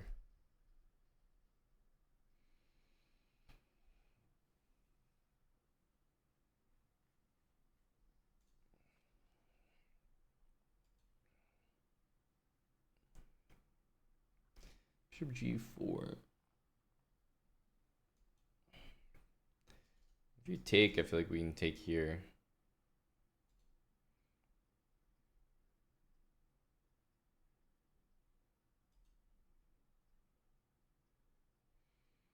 Normally this would be good, but here he can play this move because we don't really have a bishop on F4.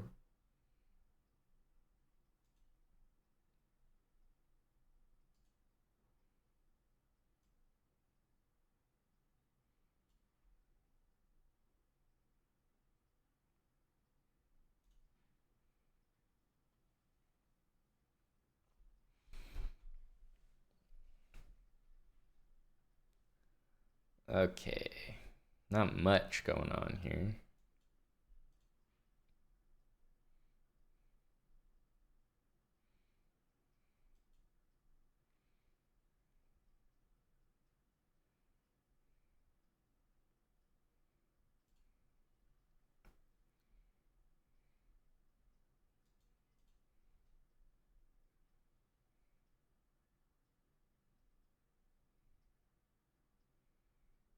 Probably need F3.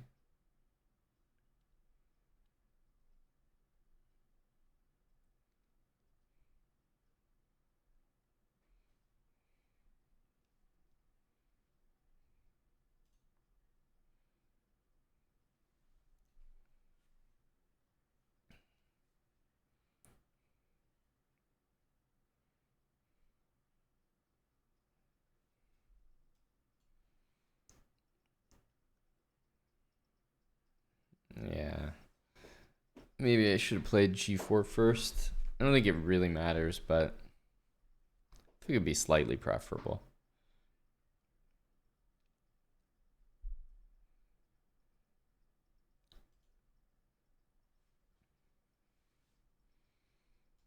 Okay, E4 is... Yeah, I think E4 is good. Pretty sure we want to play E4. Hope I'm not wrong about this.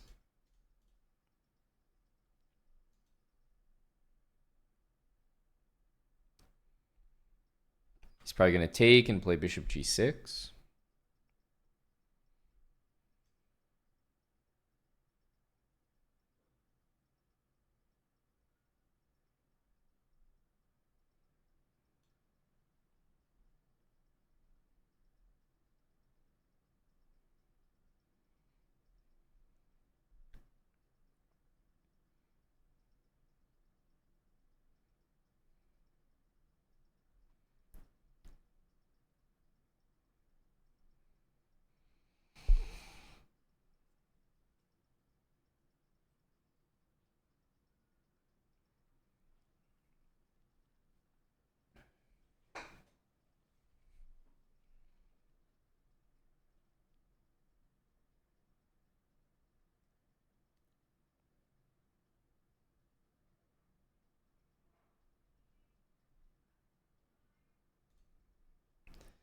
Okay, we're gonna go with this one. Yeah, rook d4 I would just take on g5 now and previously. Dozer, thanks for the 29 months. I think we gotta take this.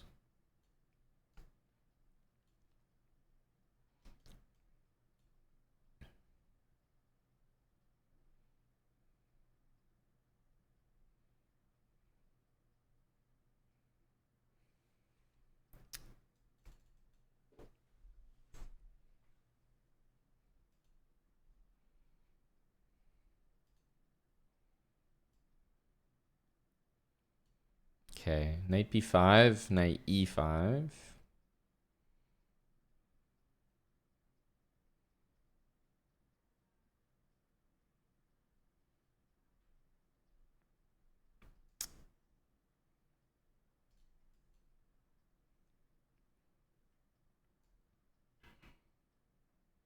Just want him to lock the bishop in.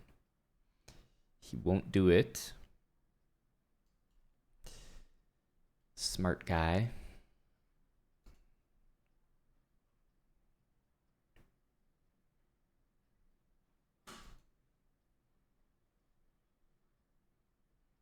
Should have just taken the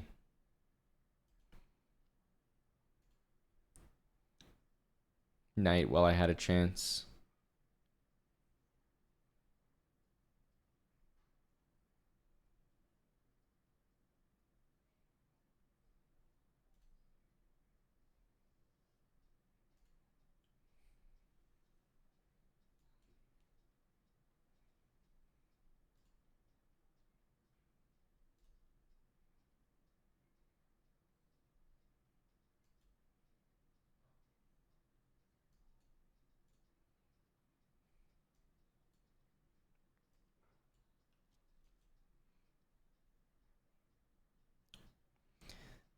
G5. Okay, finally does something.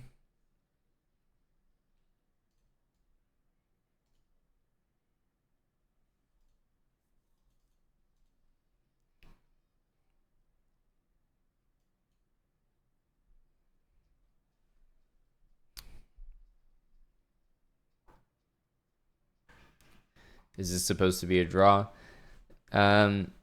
I think it's easy to think that when you're just kind of like I don't know, it looks like you're shuffling, but sometimes I'm shuffling because there's nothing to do, and maybe I am planning to draw, or maybe if anything went on time.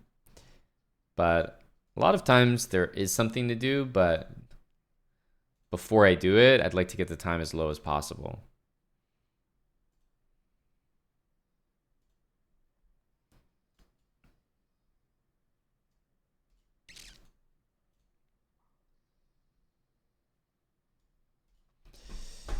Ugh.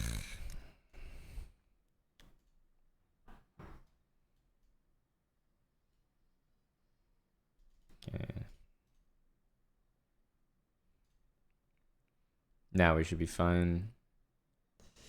Yeah, he wanted rook g5 there, which would have been quite good. Maybe we got lucky.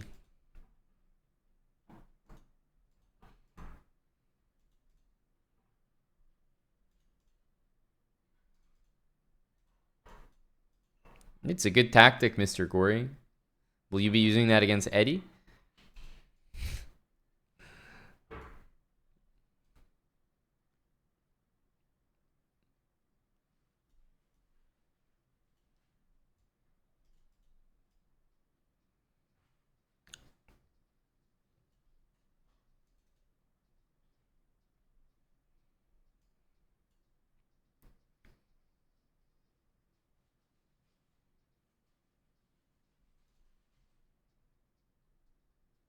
Should be some good stuff here.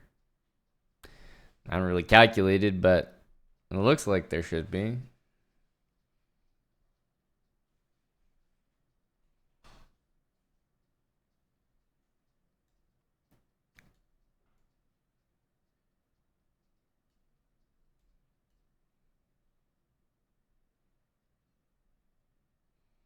Queen here threatens mate, so it's going to tie his queen down back to that square. Or not. Or it won't.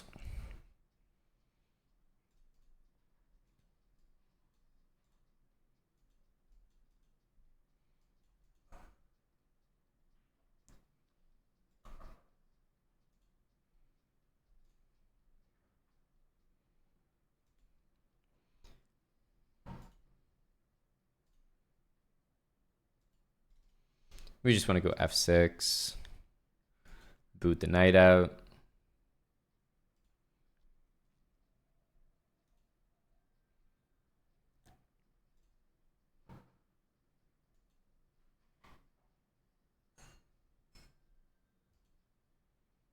I don't really know what that move is all about.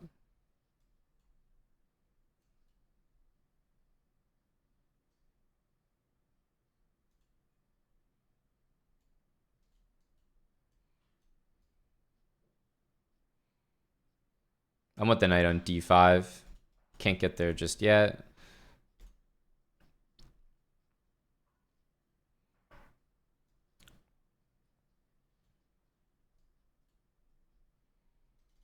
Put the bishop here.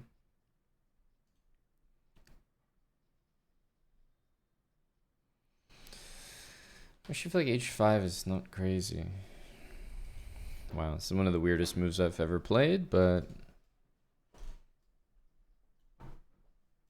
okay. Should be good for me though. I don't know about that. Can make it work.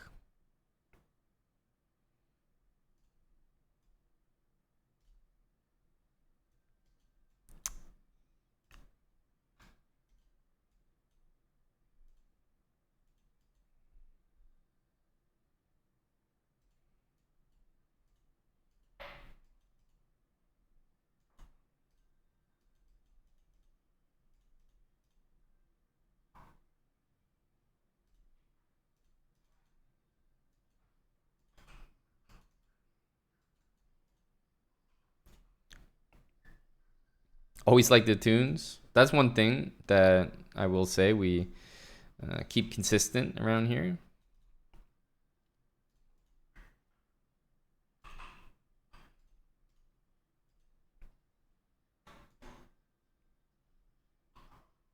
Just go here.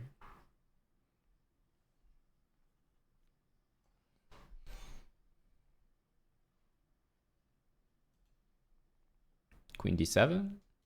We have this. He has to play this. Yeah.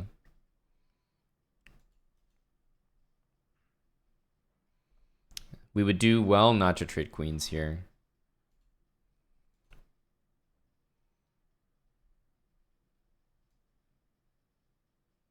Doesn't quite work. I can't trade queens. Position is too good.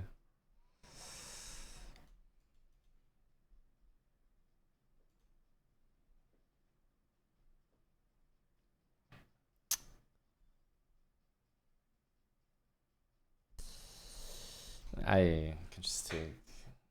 What am I doing?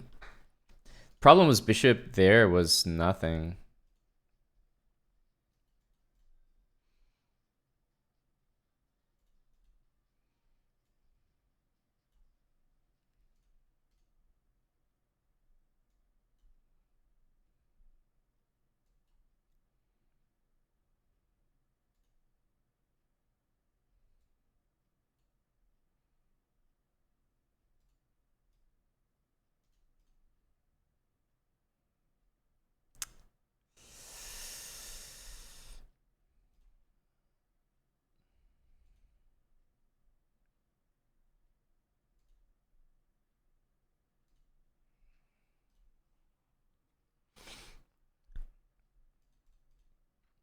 Big choke by him.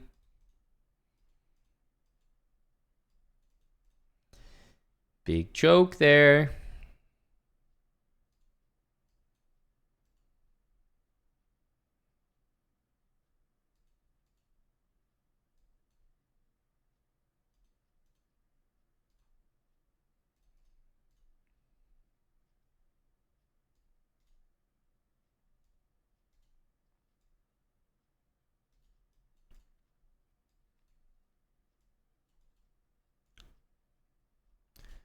Oh. And he just gets the rook there.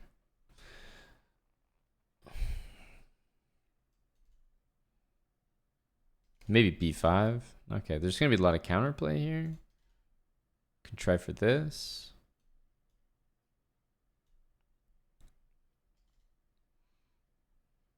Yeah, g3 should lose.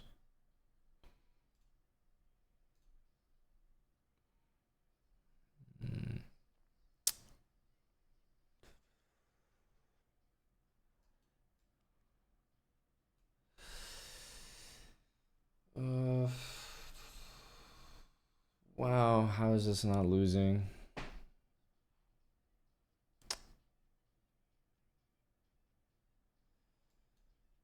Incredible. I should have gone there. Oh, what am I doing?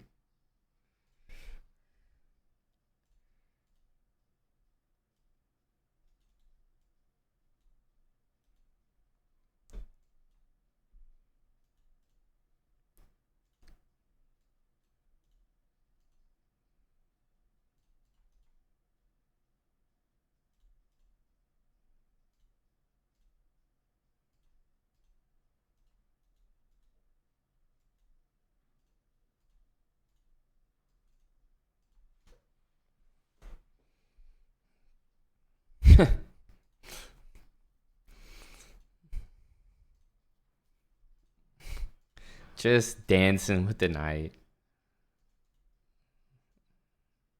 B6 first. I think this is bad. I think he's in trouble.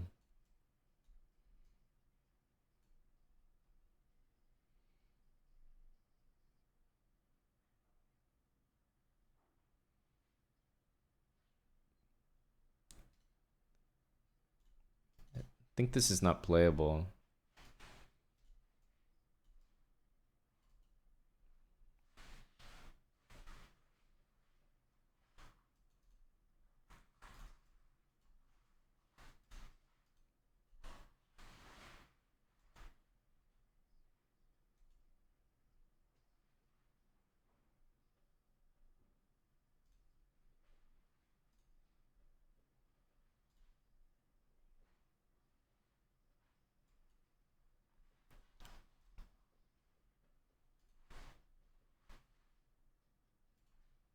I think it's lost now.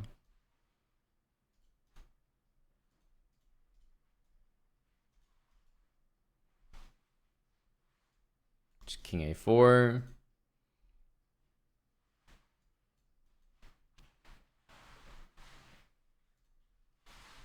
I don't really know what that move does.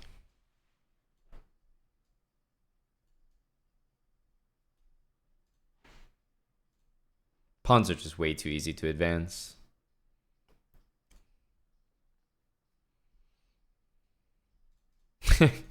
Tommy.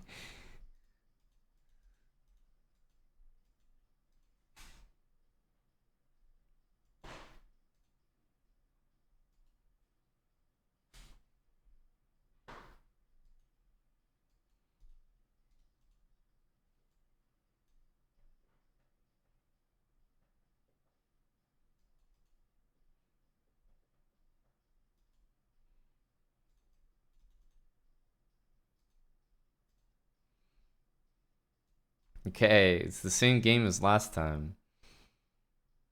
I feel like this should be working out for me.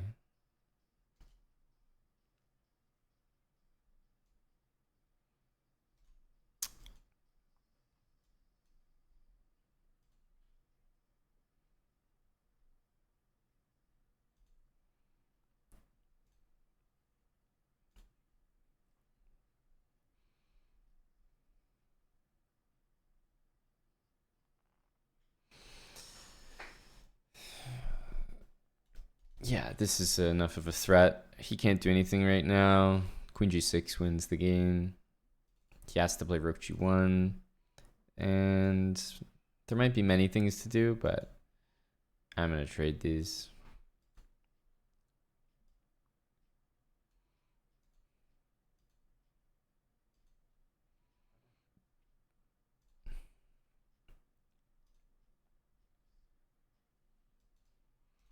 Ooh. I was gonna say I don't know if I can take that, but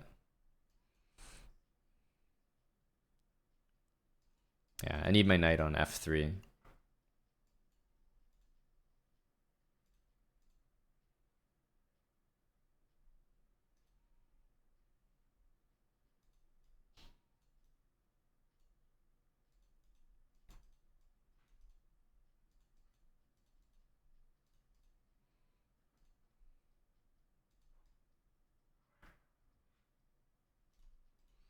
That doesn't help out very much.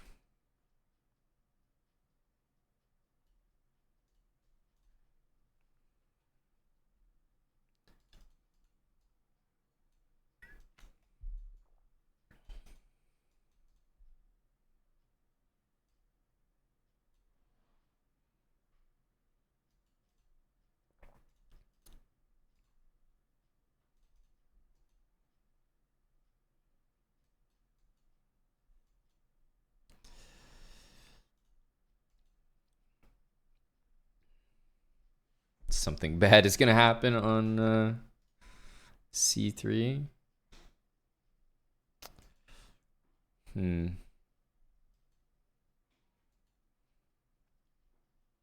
I wish it was more bad.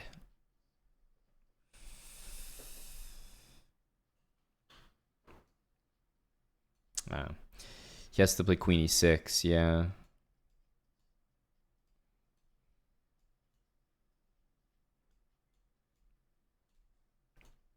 Okay. Now the king is cut off here, and we have an outside pass pawn, so he has to go there.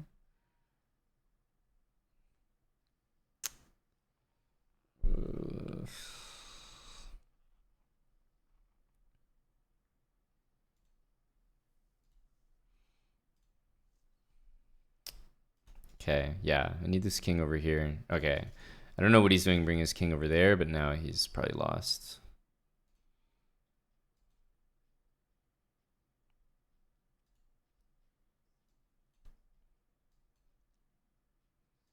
We can just take, and now he's stuck. We can just walk our king in.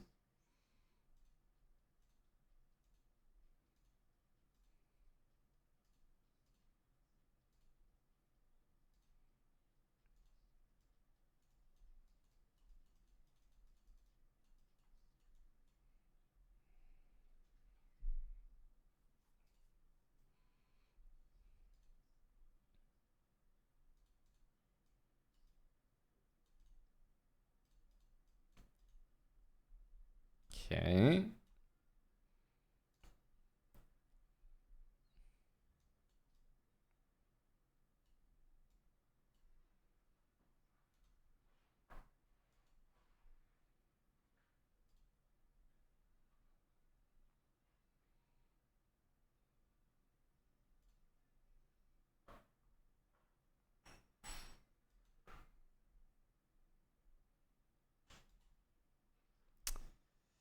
It was annoying. I thought I had a different move available.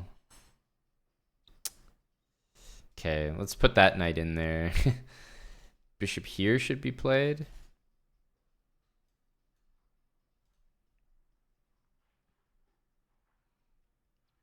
Knight c7 is a threat.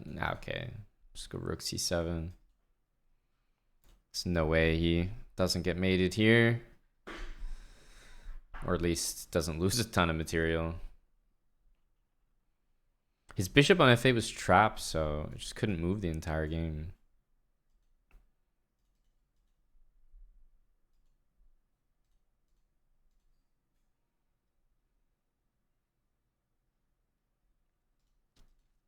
I'll just take it. Fuck. Have to go here. I didn't see b4. Kind of a weird move.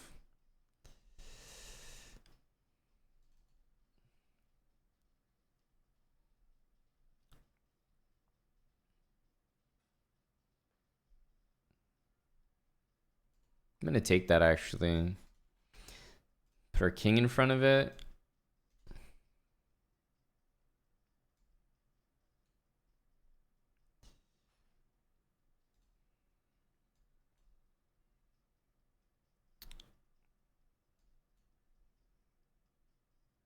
Rook b5. Yeah, that's a very bad move. We're happy to see that. Can we do this? Let's just wait.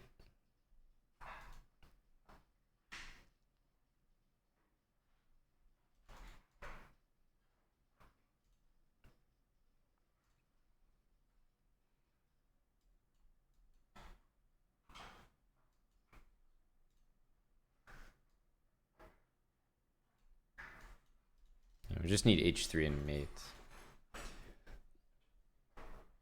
Nice little pattern. Don B. McGee, thanks for the 9 months. Dozer 29. Time does fly when we're having fun.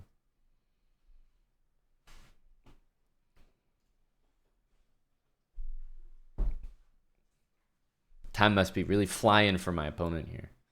Having a great time. I still remember the game, Tim. Very disturbing. Some sort of bishop g6, rook h7, rook f7, and just an inability to deliver mate. The fault, which was, you know, a little bit of your own, but also a cause of the position as well. Which is why it's important to know how those pieces function together, whether it's a bishop or a pawn.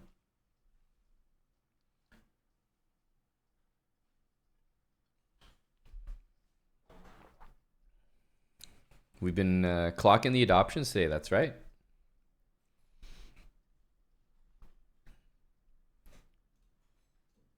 Yeah, there's nothing better than this. Like having rooks on the 7th is, everyone knows that it's like amazing. You always end up winning these games somehow, but sometimes I feel like you get here and you like kind of check, and if you don't have a lead on time, you're like, you know, how do I actually progress? But the H pawn is the easiest way because these rooks can never do anything about your 2 rooks, so it's a guaranteed pattern.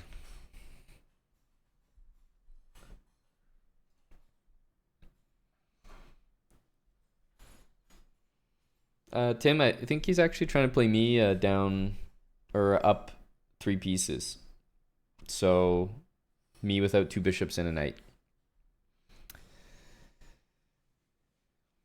But at the moment, Tim, isn't Chess Ninja almost higher rated than you? You guys might be able to have a nice little matchup. Maybe a fight night matchup. Tim and Chess Ninja. We can... maybe we can lock that in.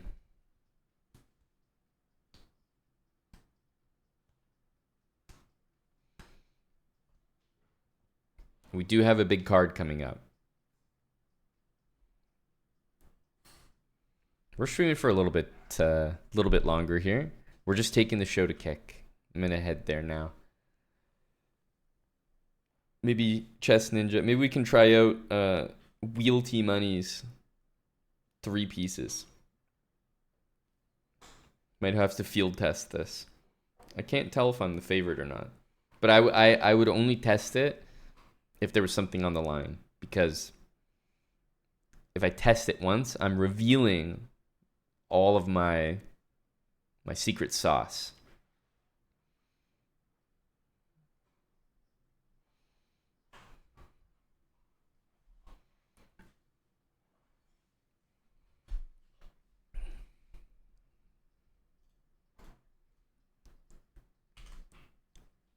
Hello, Bam Deezy.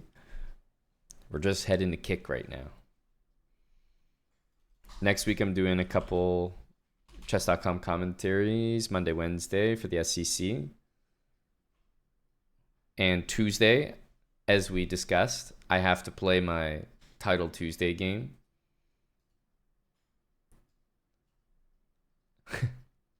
on a camera. On a second camera. And then Thursday, we have a pretty big fight night planned.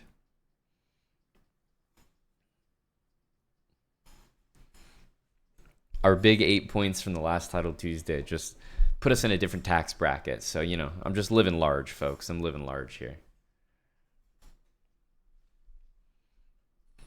Okay, I will see you guys on Kick. We're just switching over. I think we got a little bit of Chess TV there. But we got some time. I want to try this challenge, but I need something on the line. Or I'll watch 2 other people attempt it. Kick.com/chessbra. Yeah, you already got it banned, easy. I'm gonna see you guys over there. Still going. BRB. Turning the stream off and turning it on Kick. What am I looking for? I'm looking for you, Casino Duck, on Kick. I hope to see you there. BRB.